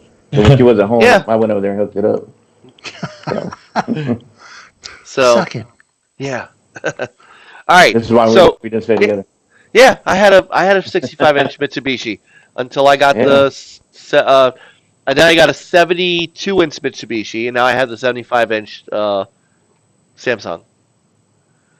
Next will be the 100-inch. That's the Walmart. Next. The Walmart TV. Yeah. Yes.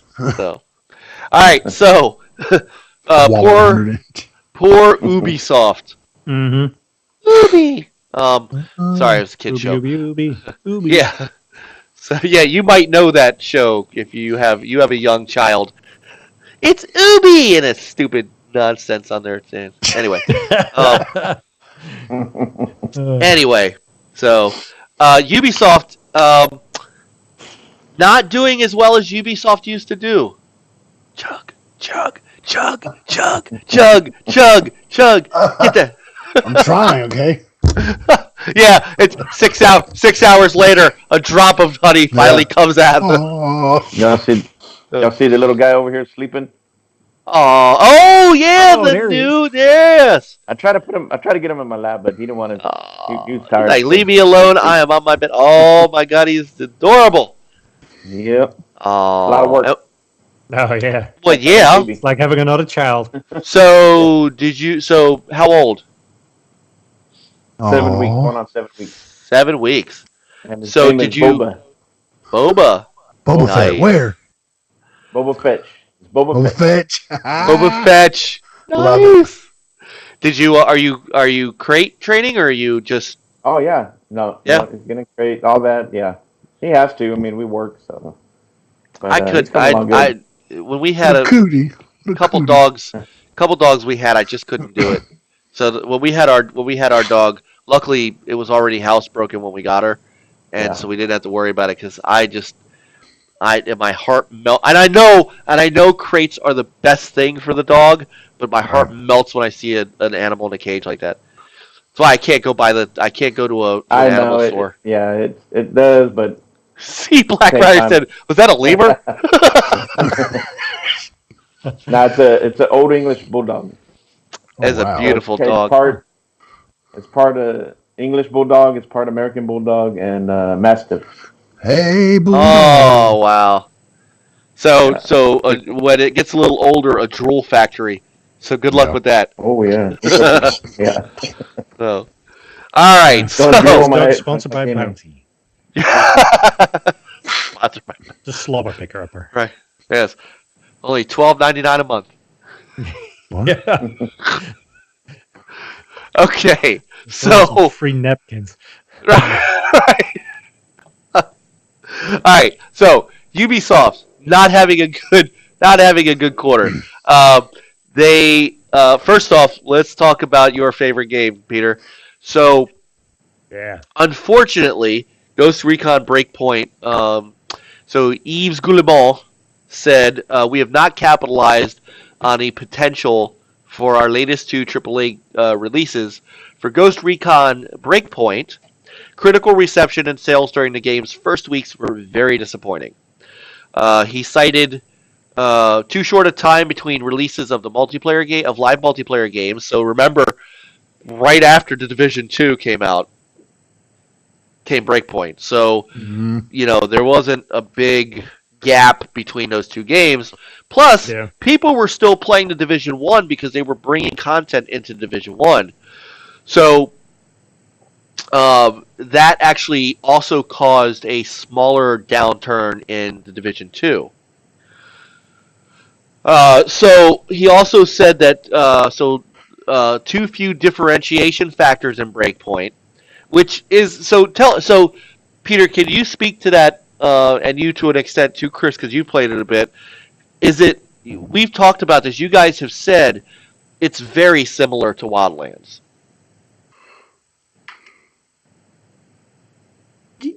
Yeah. I mean, it's it's different. It's somehow similar, somehow different. With Breakpoint, it's really all about, you're collecting your loot, and the world is just humongous, and you're doing discoveries, and which was not exactly the same as in Wildlands, or at least did not get the same feeling. And in Breakpoint, that world is so huge, and it's gorgeous, and each time you discover new stuff, it's like, oh wow, there's some, I was driving around, like super hairpins. Hairpin road and stuff, and I was thinking to myself, like, wow, if this was Forza, that would make it like a cool track and stuff. But yeah, I mean, it's Breakpoint is like, you cannot just pick it up for 10 minutes, because each time it's like, okay, you play and it's like, okay, I'm gonna sign off in 5 minutes, and then it's like, oh, there's another chest, there's another collectible, there's another weapon attachment or something. And then you look at your clock and you're like an hour has gone by. And it's like, It's very submersive. You know, submersive. And look, that's great. That's the great part is if if you enjoy it, then none of this matters. Obviously, none of this matters. Right. And now they also have those factions. They already had factions. We had but now they have faction story missions, and that's like super awesome. So you once again you get points for it, and you unlock loot. Right. Have you beat it? Have you beat the main story? No. Yeah. I barely scratched the surface because I've been doing all the other stuff. Oh, the chest. That's one of the He's things. finding those damn chests. There's damn chests. And, Yeah. and also, like, you have your classes, and then you have, like, you can rank those up to a rank of max of 10. And you have certain, what's it called? Objectives, like, kill so many X enemies without reloading your SMG, or using your special ability to kill 3 enemies within 5 seconds, and those are fun challenges too.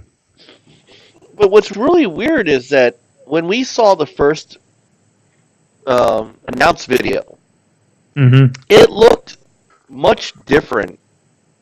In what the hiding and I remember thinking to myself, all right, this is getting back to actual Ghost Recon, where I remember myself on the, with Ghost Recon on the Xbox, ducking down and hiding through the woods, or doing even a little bit of Advanced Warfighter, where you're trying to blend into the environment and things like that. Well, you have to do that here too, otherwise you get spotted and get shot.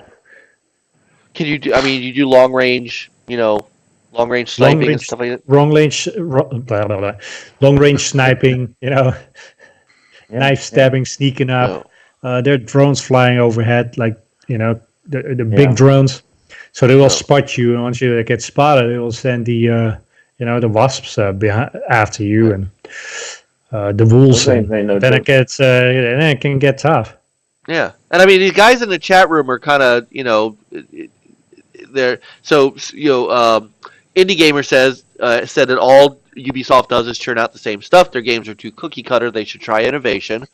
Coop said they could have done away with the loot portion and it would have been just fine. It feels tacked on. And he also said that he enjoys Breakpoint, but the mission structure is a joke. I think if the loot was gone, then you really only have to do the missions. It's just fun to do the loot, I think, in this case. There's also not as high pressure, or like your stress levels are much farther down than, say, like the Division. Division is very close, feels close, more close combat, and different. I mean, at that point, you also have the same enemies over and over again, but this one is like it feels relaxed. Maybe because the world is pretty open. You're in nature. I don't know. It's right up my alley, so that's why. Because it's not for everybody. I mean, that's what I said. If you hated Wildlands, you're not going to like this game, because this one is much more open, and it's. All right, Jeff is going to go play Outer Worlds for science. Later, not to Jeff. worry, I don't blame him. Get it, bro. Get it. So this is our last topic too. So I don't know why I'm not preloading it myself. So I gotta. No, even though I haven't put a lot of. You should have had it preloaded already. I should have been available the whole week. So number one, I've been sick all week. I haven't even turned on a console. No excuse. I'm sorry, but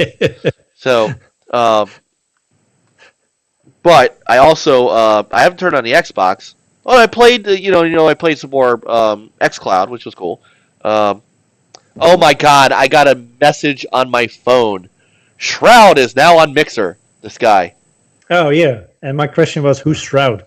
Yeah, I don't know either. Yeah. So Ninja, even though I didn't know who he was, but I haven't. I know Ninja. He's already disrespect. Right. He's already up there, and he has, how many viewers does he have already? Let's see. He's got, because so he's already got like 55,000 people watching his stream. Damn. And he just moved. So, Thankfully, we've Hey, got 20 or 25 of the best people though in our chat room. So screw them. Did he also get baited by Microsoft? To come to I think he Mixer, or did. was it So more like no, hey, I think Shane. so. maybe, Judging by the fact that Phil Spencer, GameStop, and Apex Legends tweeted it out, I think he got paid. This kid had 37 million Twitch followers, Twitch Oh. guys. damn. So he was apparently Twitch. Natty. Our friend Nate said he was the second most watched person on Twitch. So where Ninja was like the first, he was the second. So now Microsoft's got the top 2 Twitch guys that have moved to Mixer. Twitch, something's going on. We'll talk. Maybe we'll hold that till next week. Twitch has got something going on, and Twitch may be in some trouble. It's one thing to lose Maybe one of your top Amazon is guys. not really. Yeah, maybe Amazon is not really paying attention to it and putting money into it. I don't know. So No. I say we Bra's falling asleep. Yeah, dude, No, it's I'm okay. sorry. It's okay. He's like, It's I'm all waiting to right. see. I'm It's literally like, yeah, right. I'm waiting to It's see like a if bear going in hibernation now. so It's Coop like Winnie the knows. Pooh. He had too much Dude. money. Now he's ready Yeah. to take a nap. Coop knows who Shroud is. So He's the only one here that knows Yeah. who Shroud is. so I say. But go I ahead. mean, hey, that. Well, Well, I let's was gonna say that's. Hey, I mean, I you got to give Xbox and Mixer credit. Yeah. They're really pushing to grow that Mixer and bring attention Yeah. to Xbox, and that's how it is. So- how you do it nowadays. So let's do some. You know, let's they, do some. they- Was No, I Shroud a was gonna say professional real quick gamer that at they- one point? Yes, he was a CS:GO gamer. Yeah. Okay, I thought so. He was a pro CS:GO guy. So let's I do mean, some research on this, They and we try can. to grow it with homegrown streamers, and that's okay, but you need the big guys. Yeah. Well, The Mixer's big guy. got 2 big guys. So. That's all right. So anyway, back to Ubisoft. Oh, sorry, we derailed Yeah. a little. Just a little. Yeah, we derail all the time. So, Jeff says he doesn't even watch streams of him, but he knows he's a beast. So because of all of this stuff going on with Ubisoft, they have decided to. Well, they said increase development time, aka delay. So they have delayed God of Monsters, Rainbow Six Quarantine, and Watch Dogs Legion to fiscal year 2020-2021. So we're not when going is to the see fiscal those. year? Is it July 1st? That's a good question.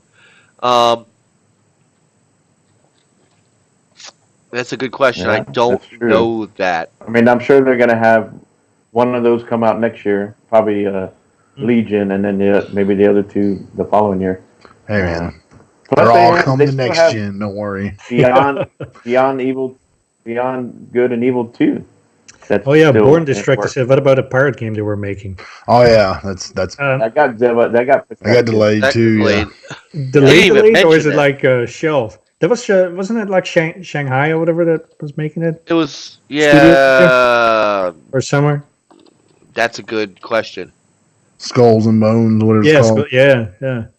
Okay, Yeah. so Ubisoft's fiscal year ends March 2019, so it's April. So Oh, okay, April. yeah.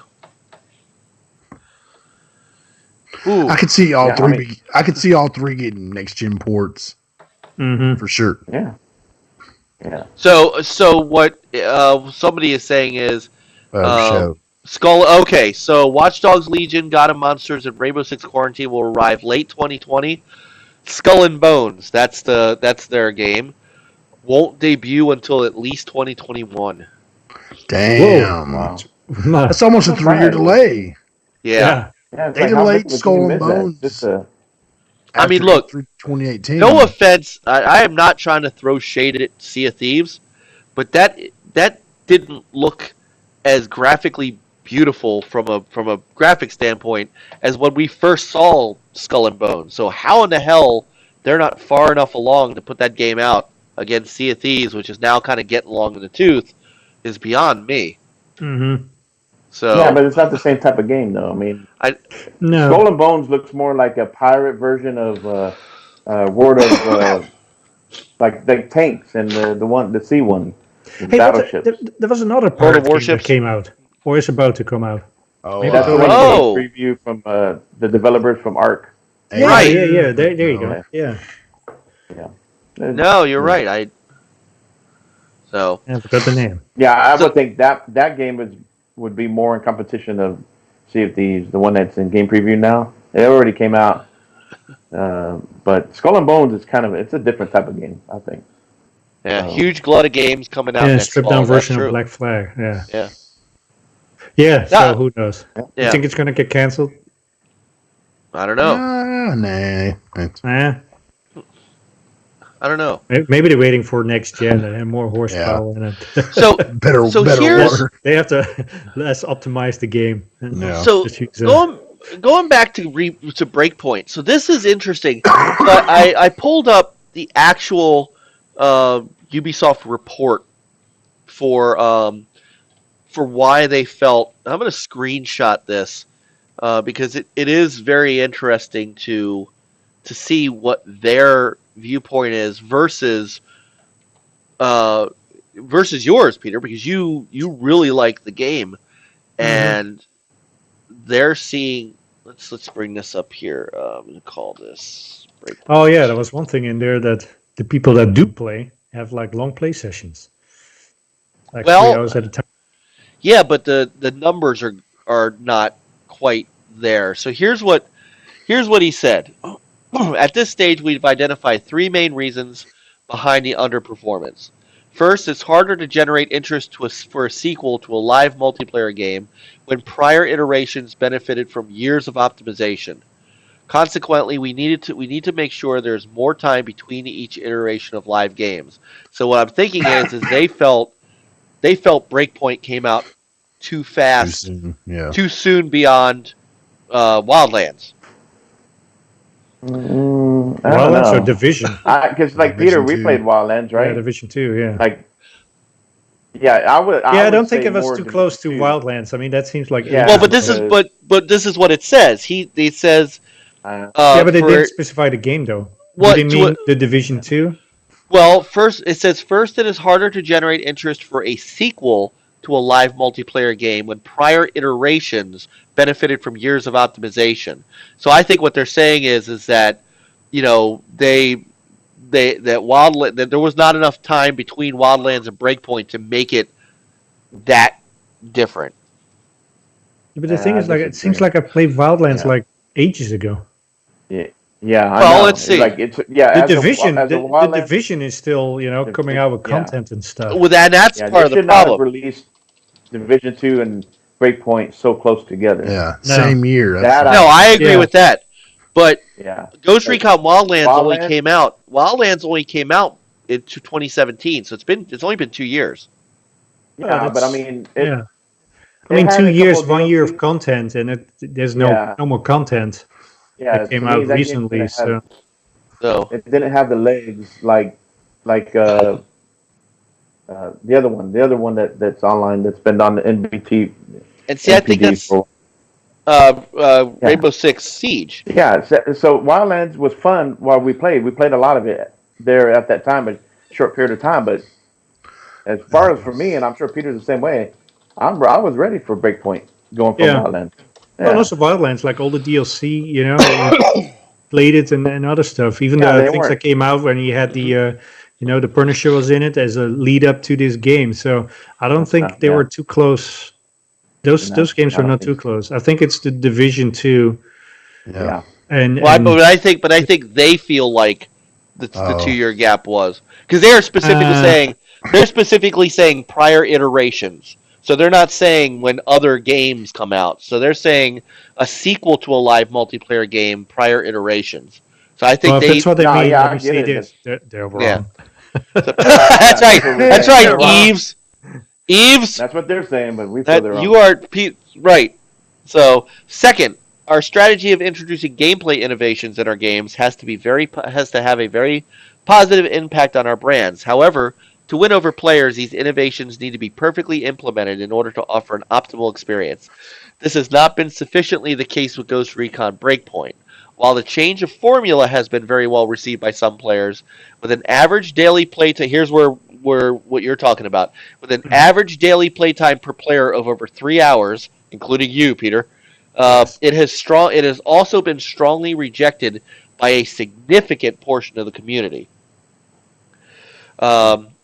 So whatever that, I mean, it's possible that we're just, because you're enjoying it so much, you're an I'm wondering outlier. if there's people who reject it so much. I'm wondering how much they liked Wildlands too. Yeah. I get a feeling that they were not really happy about Wildlands either. I don't know.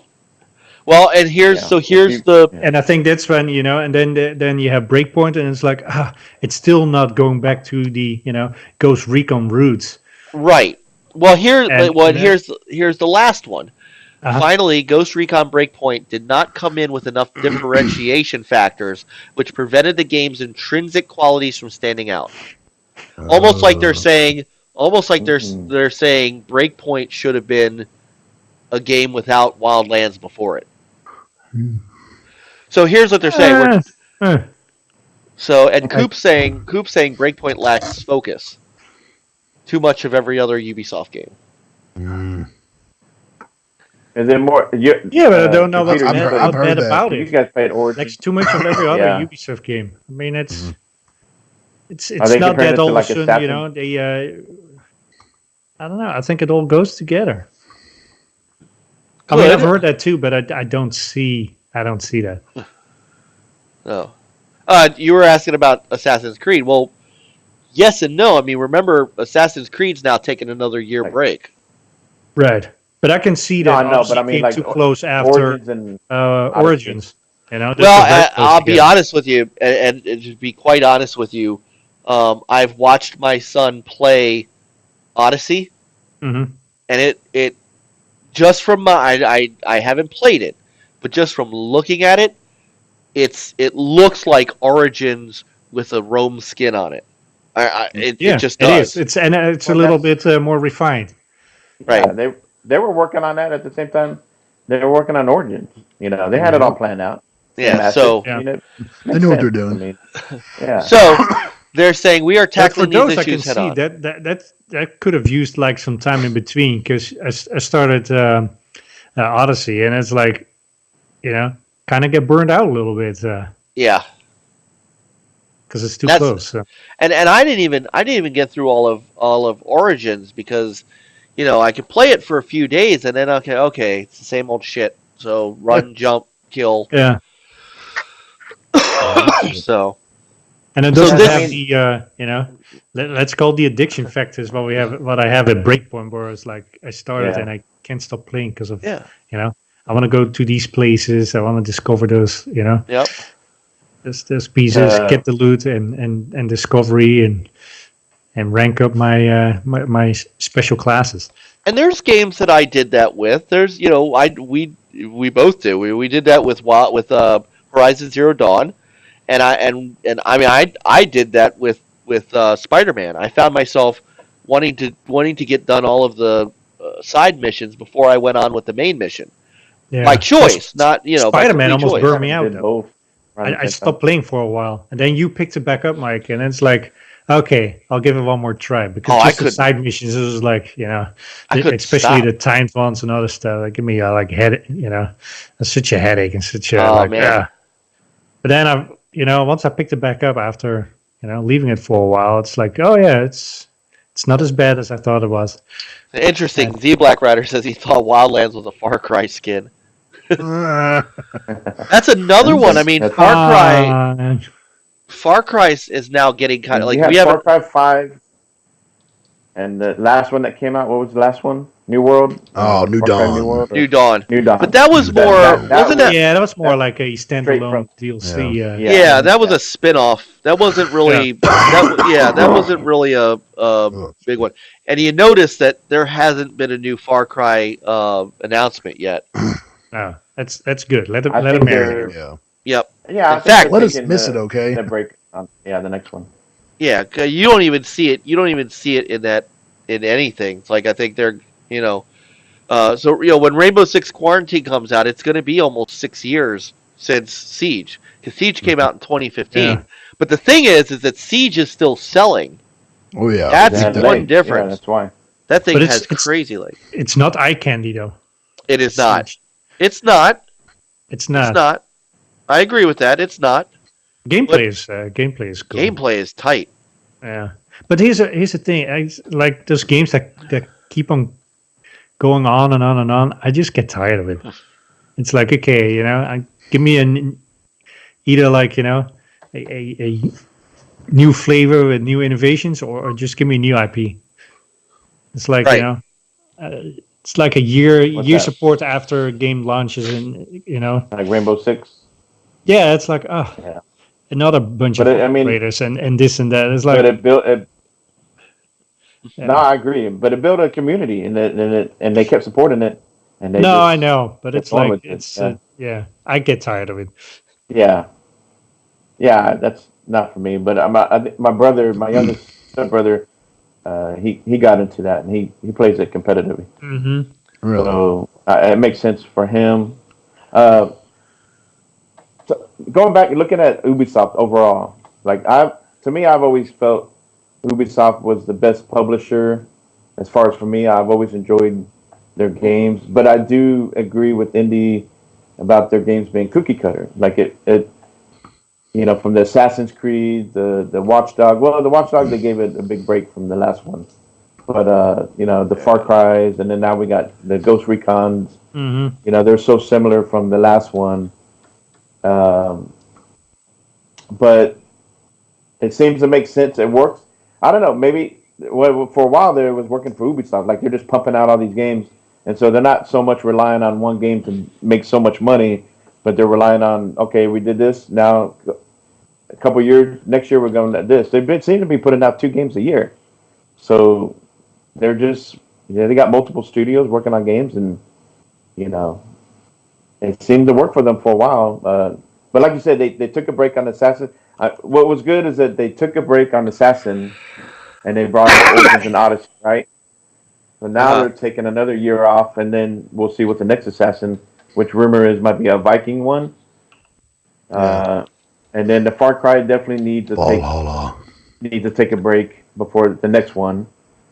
And so here we are. We're talking about Ghost Recon, and maybe this breakpoint really didn't meet their expectations. So now they really need to say, okay, we need to take a break and look at this Ghost Recon and go, what are we going to do next? And the Division 2, I don't know if that met expectations or not. Division 2. No, I think it was also lower, it right? underperformed. Yeah, Yeah. I think a lot of underperformed. it, like Sorry. Peter was saying, is that if you enjoyed the previous one, then you're going to enjoy the new one, and it's that's just the way it is. I mean, it's nothing really big, innovative. It's still fun for us that like it, but to bring in new people in and then keep them engaged, it's not working. And like y'all said, Origins and Odyssey, it's huge, but unless you're one of those that can really stick to it and have the time to really go through the whole game and finish it, it's a lot, and you kind of lose focus. And with all these other games coming out weekly and yearly and monthly, it's really hard to stick to these long games. Right. Yeah. So Yeah. here we are. We're already talking about Outer Worlds. You know, Hmm. Right. all of How long is that going to run? so, yeah. And then next thing you know, here comes Death Stranding and Mm. Oh, Jedi. right. And Oh, Jet. yeah. Right. Yeah. There's a lot of factors that come and play. It's not just so much Division Two and Breakpoint competing with each other, but they're trying to compete with all these other games coming out too. So it's rough. It's Yeah. that's why you got to choose the right month to come out. Well, so here's an interesting question. With this, and maybe needing to kick up some interest in it, do you think that this game goes into PS Now and Game Pass?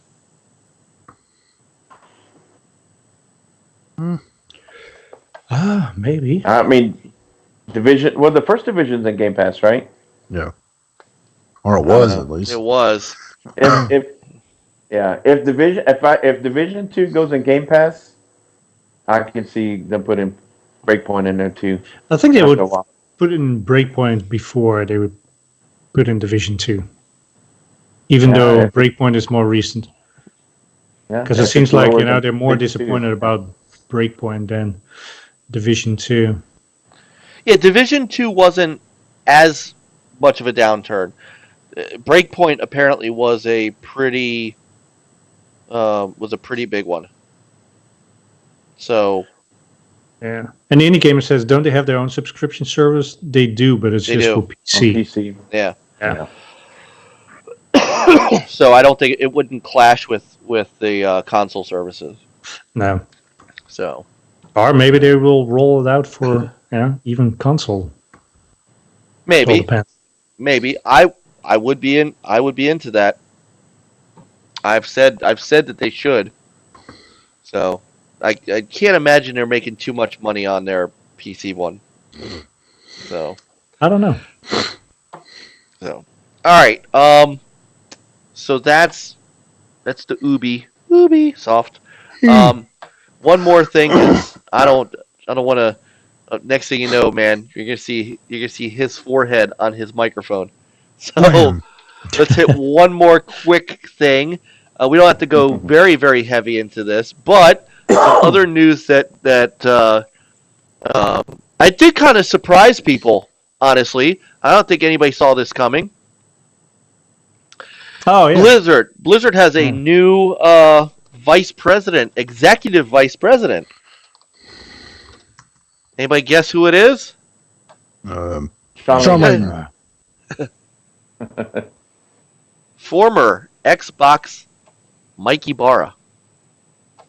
He will be the executive vice president and general manager at Blizzard. So Is he going to be on Twitter now, Blizzard Quick? I have no idea. Blizzquick. Blitzquick. Right. Sounds like Nesquik. Like I was gonna say, sounds like Bizquick. Bisquick, yeah. So he will actually start. He is starting on November 4th, and he will be at BlizzCon. Oh. So, but BlizzCon is right before that. He's going to be there, and then he's going to get himself started. So, Blizzard actually hasn't had a general manager since Michael Morhaime stepped down last year. So, the president and co-founder has been kind of filling that role, and Ybarra will be taking over. And Z Black is right. Mike he's a huge Diablo fan. Mm-hmm. As am I. Yeah. Diablo 3 was gold. Yeah. Yeah. Anytime that I played, but it was always good. Yeah. We play, and I had the what was that version? The Satan version or whatever it was called. Yeah. Diablo 3. The hell was that?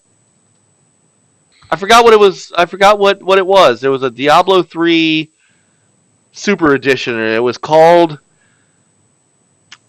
I don't remember what it was called, but it was maybe the Ultimate Evil Edition or something like that. I don't know. I think you're right. Yeah. It was awesome. Well, it was on sale. It was dirt cheap. Remember? Yeah. Is that right cheap when you got it, or did you? Yes, it was. It was very And Diablo always. One of the reasons I like Diablo was because it was that overhead isometric. Kind of Baldur's Gate Dark Alliance was one of the first games I played like that, and so Diablo was great. Congratulations to him. So it goes without saying though, he's coming in at an interesting time. Yes. So most definitely. Yeah. There's but still. It snows. There's a blizzard. Yeah. and they probably need someone like him. Well, what they're going to need is someone to take the focus off of, off of what happened. So, Now, you know what could do that is if they let Mike Ybarra before he come out on BlizzCon and announce Diablo 4. Mm-hmm. That would do it Mm-hmm. because Yeah. yeah. Or they just needed to have a human shield Yeah, to catch all right. the tomatoes and rotten fruit. Yes. So yeah, The Shield. you know and what's going to I happen. think I've also heard him say that he was a big World of Warcraft Wow, player yeah. too. Oh, yeah, back in yeah. the day. Mhm. Oh yeah. And then I think I've heard rumors of Overwatch 2 might be Yeah, I've heard that's in the coming. works. So Wouldn't You surprise know, me. yeah, but their issues. You know, it's hard to ignore what happened to them with this. yeah. With this tournament and the whole Hong Kong thing. It's hard to Yep. ignore that because that made national news. Mm-hmm. He said, "Don't put Mike on stage at Yeah. BlizzCon." Hashtag massacre. That was a bad move, and they knew it. They knew it once they started getting, because they kind of changed the reasoning and to an extent, it's funny. There's always two sides to this. The guy did kind of break kind of break a rule. You're not supposed to get up there and get political on but it was at the time when the NBA had their backlash going on was not the right time for this to happen to them. So they got swept up. They got swept up in that. So, Mike, we'll see what he's going to do there. Obviously he's that aside, he does have a strong stable of game IPs to play with. And Diablo is a killer IP, and of course Diablo. so is Overwatch. Overwatch. Funny enough, Overwatch hasn't lasted like Rainbow Six Siege has, and as far as sales, but it still enjoys a very heavy gameplay and a very heavy community. So that has spent a lot of money on loot boxes. So they've got IP that they can go. So maybe they'll finally bring out StarCraft. So Finally. yes. So We'll that'll see. come I along think with. he's a good fit. He's got the experience, and he's definitely a gamer. Yeah. He's got a following from his streaming. He does have a following. He does. So we'll see. But at the same time, his personality. Of course, I don't know him in real life, but you hear him talk here and there, or so on. He seems kind of dry, a little bit. He does. But Yes, he does. I don't know. We'll see. But hey, watch. So does that mean Xbox is going to get a special edition Diablo 4 exclusive, or That's God. that watch shit. it go to PlayStation? Do I have a That deal for shit, you? right? That shit better go to Game Pass. That better go to Come on, Game Mike. Pass. So, but look, this is also a step up for Ybarra. It is. It's one thing to be the guy who was in charge of Xbox Live and Mixer and all that. It's another thing to become the VP of the whole damn studio. So, this is definitely a promotional move for him. This is a move up. Yeah. So, Was congratulations. he kind of second to Phil and whatever they're No.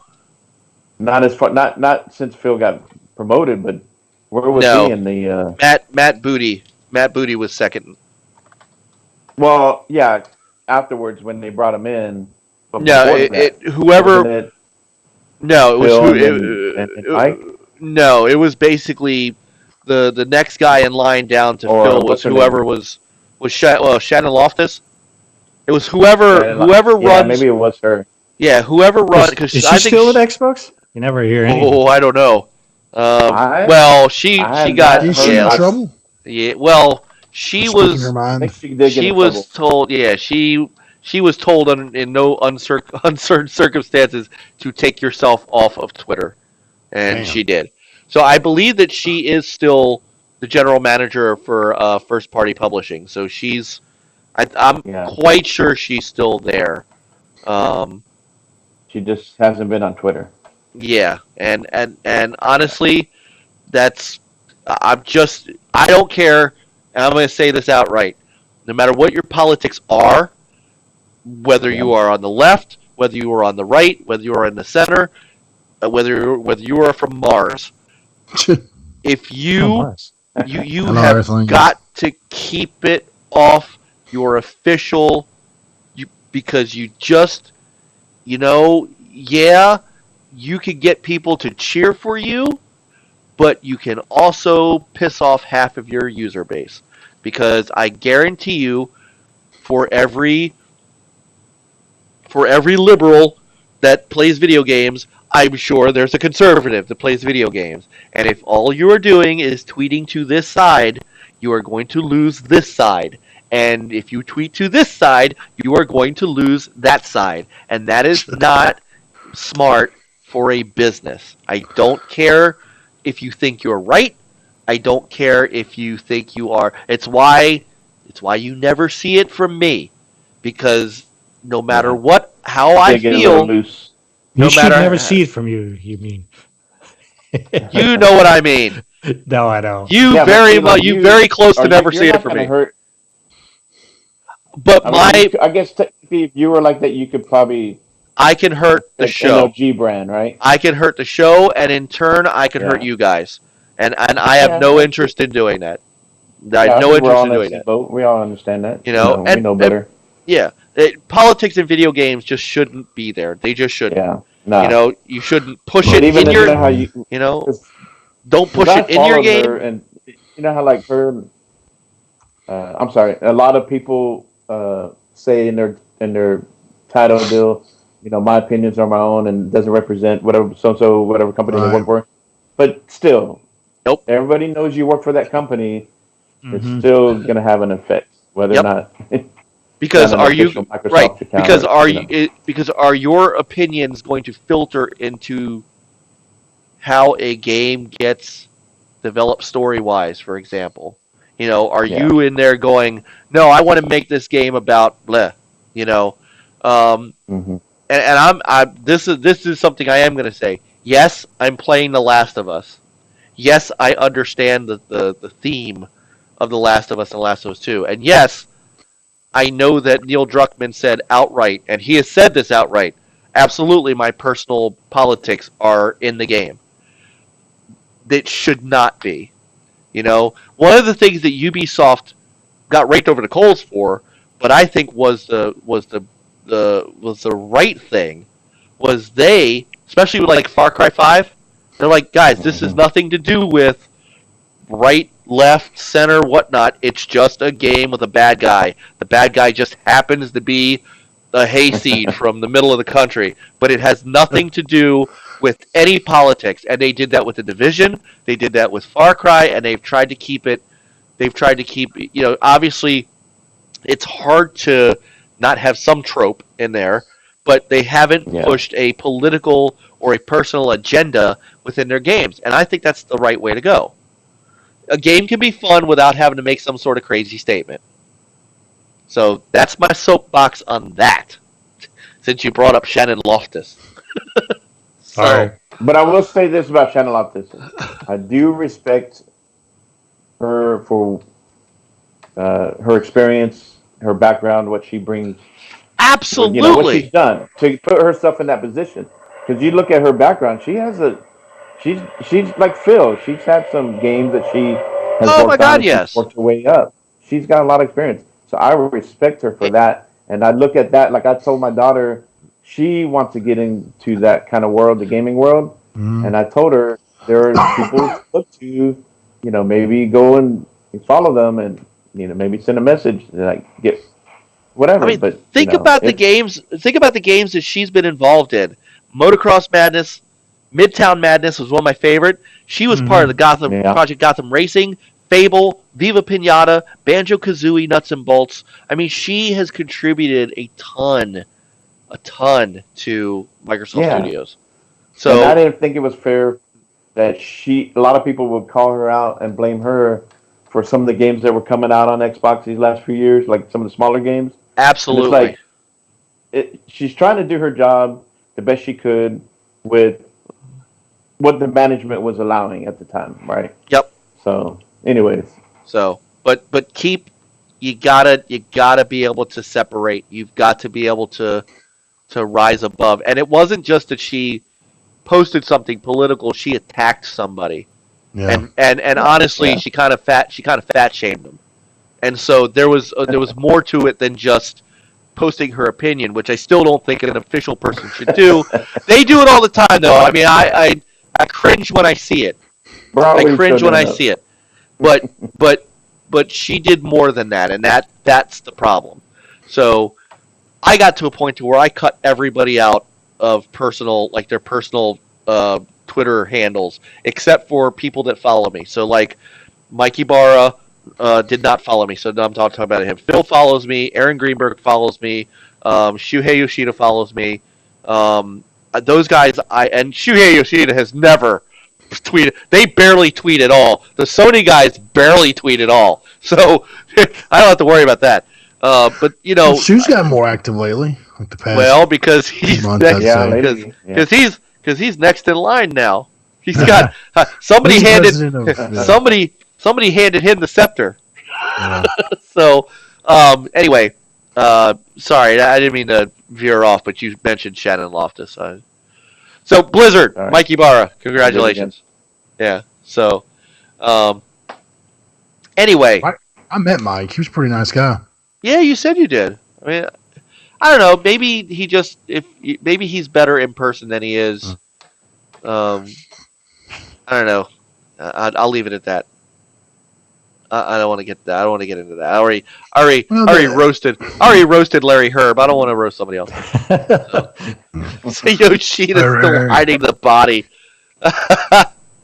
So I like Shuhei Yoshida though. I think he's all cute and cuddly. I mean, seriously. He's nice too. Yeah, he just seems like he's just a nice guy. Like Andrew House, not a nice guy. Jim Ryan, not a nice guy. But like Shuhei Yoshida and Sean Layden, to an extent, Jack Tretton. Like Jack Tretton had a facade when he was on stage, but backstage, like I do remember meeting Jack Tretton because he was around the time that the PS3 and stuff like that. Those were nice guys. Shuhei Yoshida seems like a very nice guy. I've never met him. He seems like a really nice guy. So that's something I wouldn't expect out of him. But he's not as personal, like Phil, right? I mean, no. Rob, but you've tried to. Have you ever met Yoshida? Did you try to? Yeah, I met him at PSX. Let you shake his hand.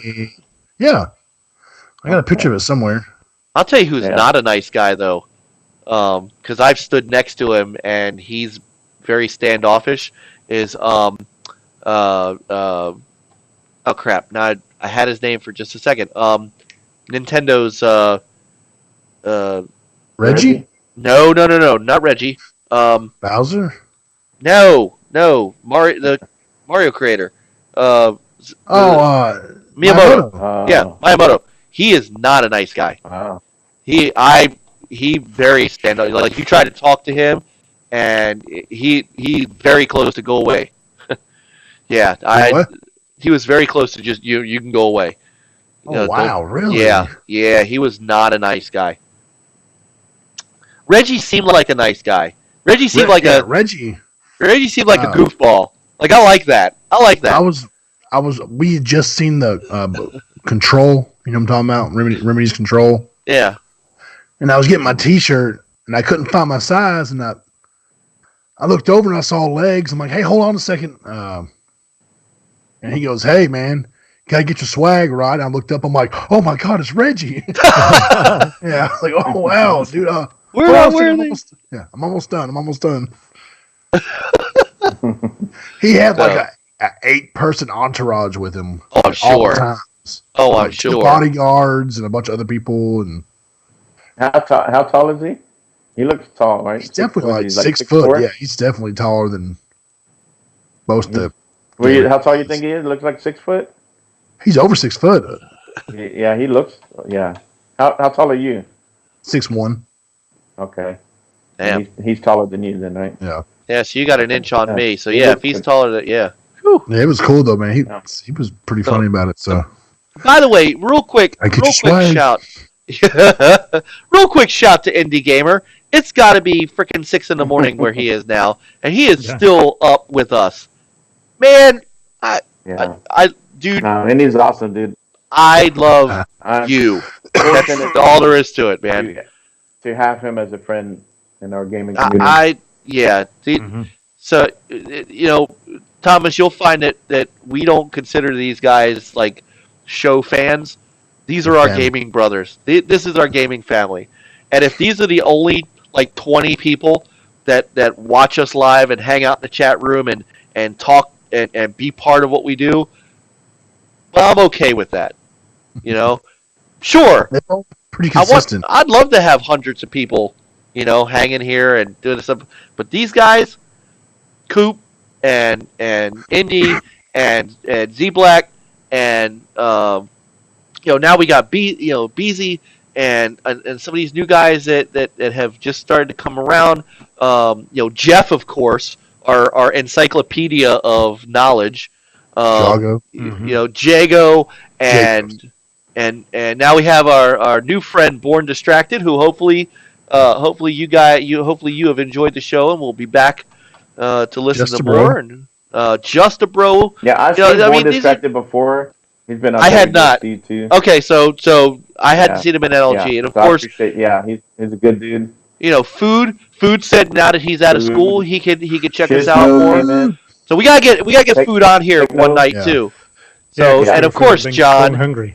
Yep, and I've been wanting to get John because John was a co-host, so John is technically alumni. I've been wanting to get John on here for a while. Jay was in here tonight, so hopefully Jay, I got to talk to you Dirty. about Dirty J, JJ. Dirty. I'm Inferno. Inferno. Oh, dude, I get Jesus. They're just this People is what are better. I I mean, this it's is just- what I love. that's good. Invader was here. Yeah. And these are all guys that I have such great respect for. Like, Inferno and Invader know how much I respect them. Stinky was in here earlier. I think he might have fallen asleep. There's somebody Black Hole for Life 140. That's new to me, but yeah, I was glad to see him in there. I missed that. I'm sorry. Yeah. Shizno, our new friend Shizno, who's been in here. Yeah. I just this makes me happy. This is why come Thursday night, man, I'm like, you guys all know, where are you guys? Come on, I'm ready to go. Do this, We got let's do 5 this. minutes. 5 minutes, I'll get you in. Bro, where you at, bro? Because this is what it's all about. This Yeah. is what it's all It's about. cool these guys can come in, jump with us. I mean, look, I don't know shit. I'm just a gamer. We can talk about this. It's interesting to talk about this stuff, but at the end of the day, who the fuck cares? Just game. It's all about having fun, and it's okay to talk about it. But if you take it so seriously and you get TMZ about it and clickbait, then that's all you're worried about. And we can sit here and we can pretend, and I could be the Xbox bra, and me and PlayStation bra can go back and forth. I have the world's fastest talk about- console. Suck it. Yes. Who has the most powerful and art? No, mine's faster and all this BS. Whatever.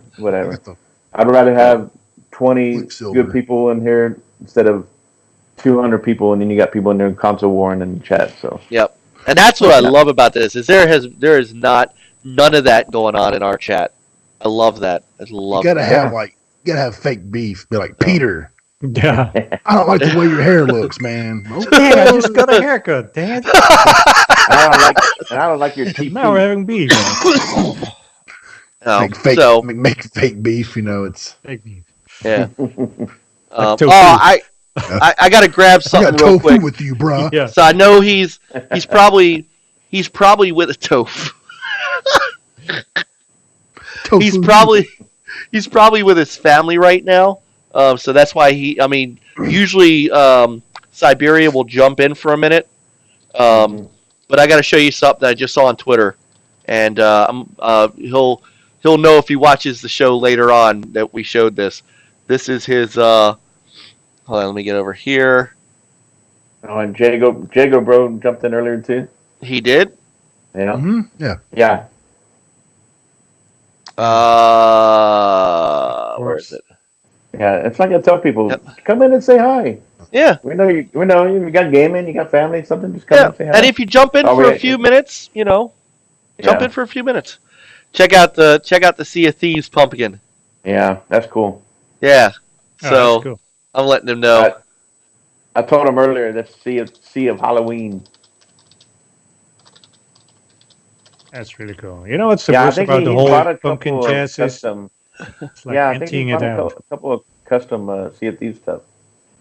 Oh yeah. Well, he's a huge Yes. Sea of Thieves guy. Yes, he is. Huge Sea of Thieves guy. So I'm letting him know we just showed it on the show. So we love you, Cy. Or beer. Oh. And look who just showed up at the end of the show, Jeepers. Jeepers. Hey, Hey. You know we start at 9:30, right? So no, but see, and this is what it's all about. These guys jump in to say hi. Speaking of Jeeper, he had a video that came out not too long ago, and he was reviewing. What was he reviewing? And he can remind me in there, but dude, he's got a good voice for reviews. So I'm like, man, he sounds professional. Same thing like Indie Gamer. I think Indie Gamer. I was like, dude, you're good. I'm telling you, I'm gonna back the NLG Binks truck up to Indie Gamer's house. It doesn't have any money in it, but I'm gonna back the truck up, and one day he's gonna do those videos for us. Well, we got to get him on to talk about the. We got to, too. And now that I know he can laugh. I promise that if we have you on Indie Gamer, A, you don't have to stay the whole time if you fall asleep. 2, we could keep it specific. You could do your EGX review and then roll if you had to. So. Hey, Siberia brother. Hey, there he is. Because I just showed him. That we were. Sea of Thieves, and there he comes. Yep. So. Man. And real quick. First and foremost, I love my Super Pooper too. So I got to give him some love. No. He knows I love him, even though he got a slow ass Camaro. He's alright. Man, we love Coop. Coop has been, and he does streaming for us. Coop does so much for us, and he's done a lot for me too. There's just, man, nothing but love. He's playing Halo. Shout out to Whitty and Niall too. I don't know if Niall jumped in earlier, but Niall forgets. Niall forgets that we're on Thursday nights now. Then he'll tweet me tomorrow and say, "Hey, you guys on tonight?" And I'm like, it's Friday. We were on yesterday. So, we love Niall. He does a great job. He's done some great work, some great playthroughs. So it's just this is what it's all about for me. I love playing games, but you know what? This is a week where I didn't get a chance to play much because I was sick. And man, I feel like, but here I am with you guys and the rest of our great brothers in the chat room, and this is awesome. And we had great topics tonight, man. This was some great discussion. Amen. And check out this badass panel we got here. Thomas, once again, man, we are so delighted to have you aboard. As part of the team. I promise next time I'll have my voice. Dude, you were fine. Won't be so damn tired, okay? You were fine. It's been a long week. You're Bra Savage. So, oh yeah. I can't apologize enough. You don't have to apologize at all. It's been Bra. People need to go follow Bra on Twitter, and he has a PlayStation Bra site, right? That Dynamite website. PlayStation Bras. He yes. Positive PlayStation news. So So We try, I'm man. and we're gonna get and we're gonna get all that stuff into the descriptions and that kind of stuff. yeah, Hopefully soon. I'll figure out. We'll get that animated broad. We'll get you. So right now he's just static in the video, but I He's had to do waving. something. Right. I said pretend. Yeah. I said pretend he's waving. Here, hold on. I said pretend he's waving. So for the moment, where are you? Or here it is. That was a fun little image, though. Little It is. It's a background. nice little image. Yeah. Little background you made for it and everything. Well, Mike showed PlayStation it Blue. earlier, I go, wait, he has a beard? It's slowly, okay? It's coming slowly back. coming back. It's Slowly. coming back. I promise So. you. Baby, come back. So Promise. yeah, so I'm just we are really happy to have you. It is great to have you on the team, and it just overall makes this show. I mean, the four of us, this is dynamite, man. I'm just overjoyed. Dynamite. TNT. Dynamite. Yeah. Dynamite. I put us up again. I mean, yeah, it's fun to do this every Thursday. Sometimes, we all got family, and the wives are like, they give you that look, and they're like, come on, I got a podcast tonight, and she gave me that look. So it's kind of like, we're like little puppy dogs. We got to bow our head and okay. No, you know what? But my wife said, "You got a podcast tonight, right?" I mean, my wife is wonderful. She's like, my wife has too. Yeah, very supportive.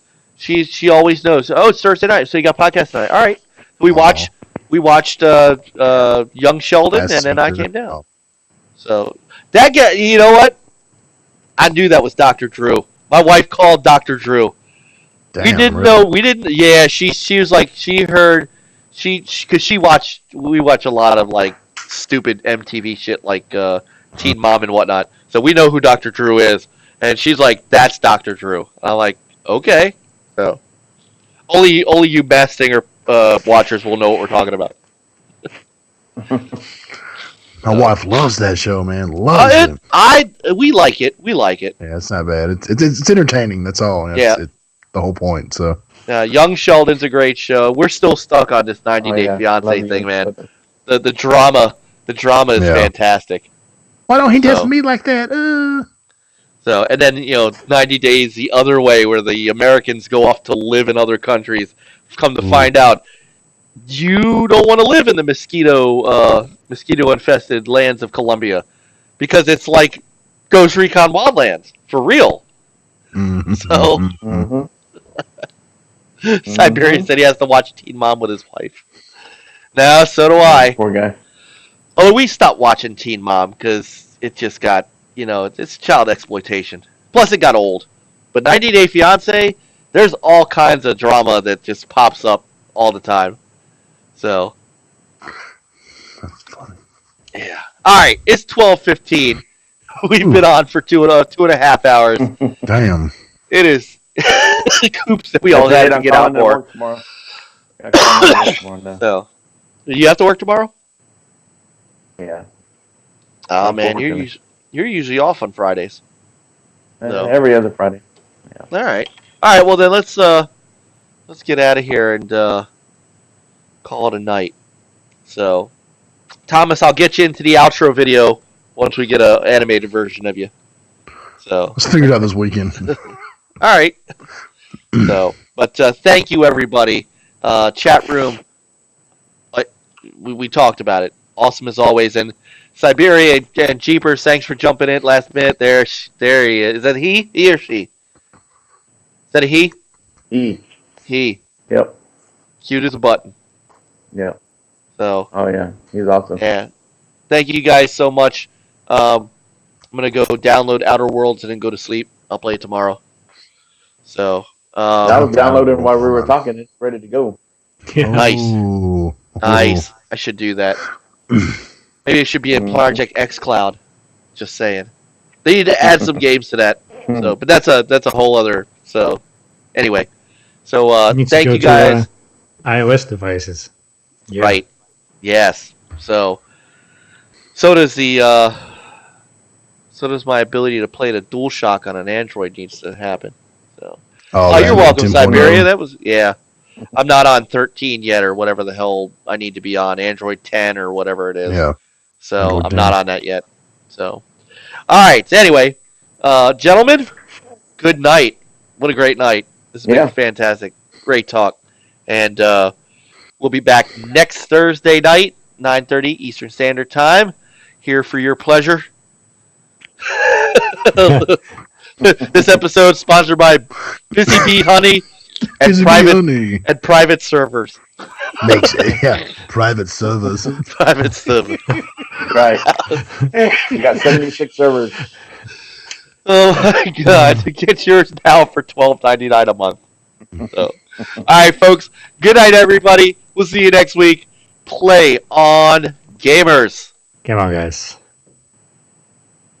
Later, guys. Appreciate it. I want your dog.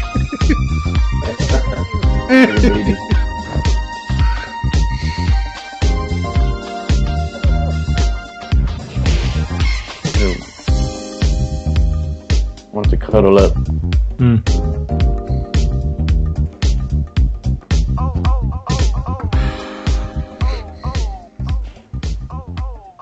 Second one. There you go.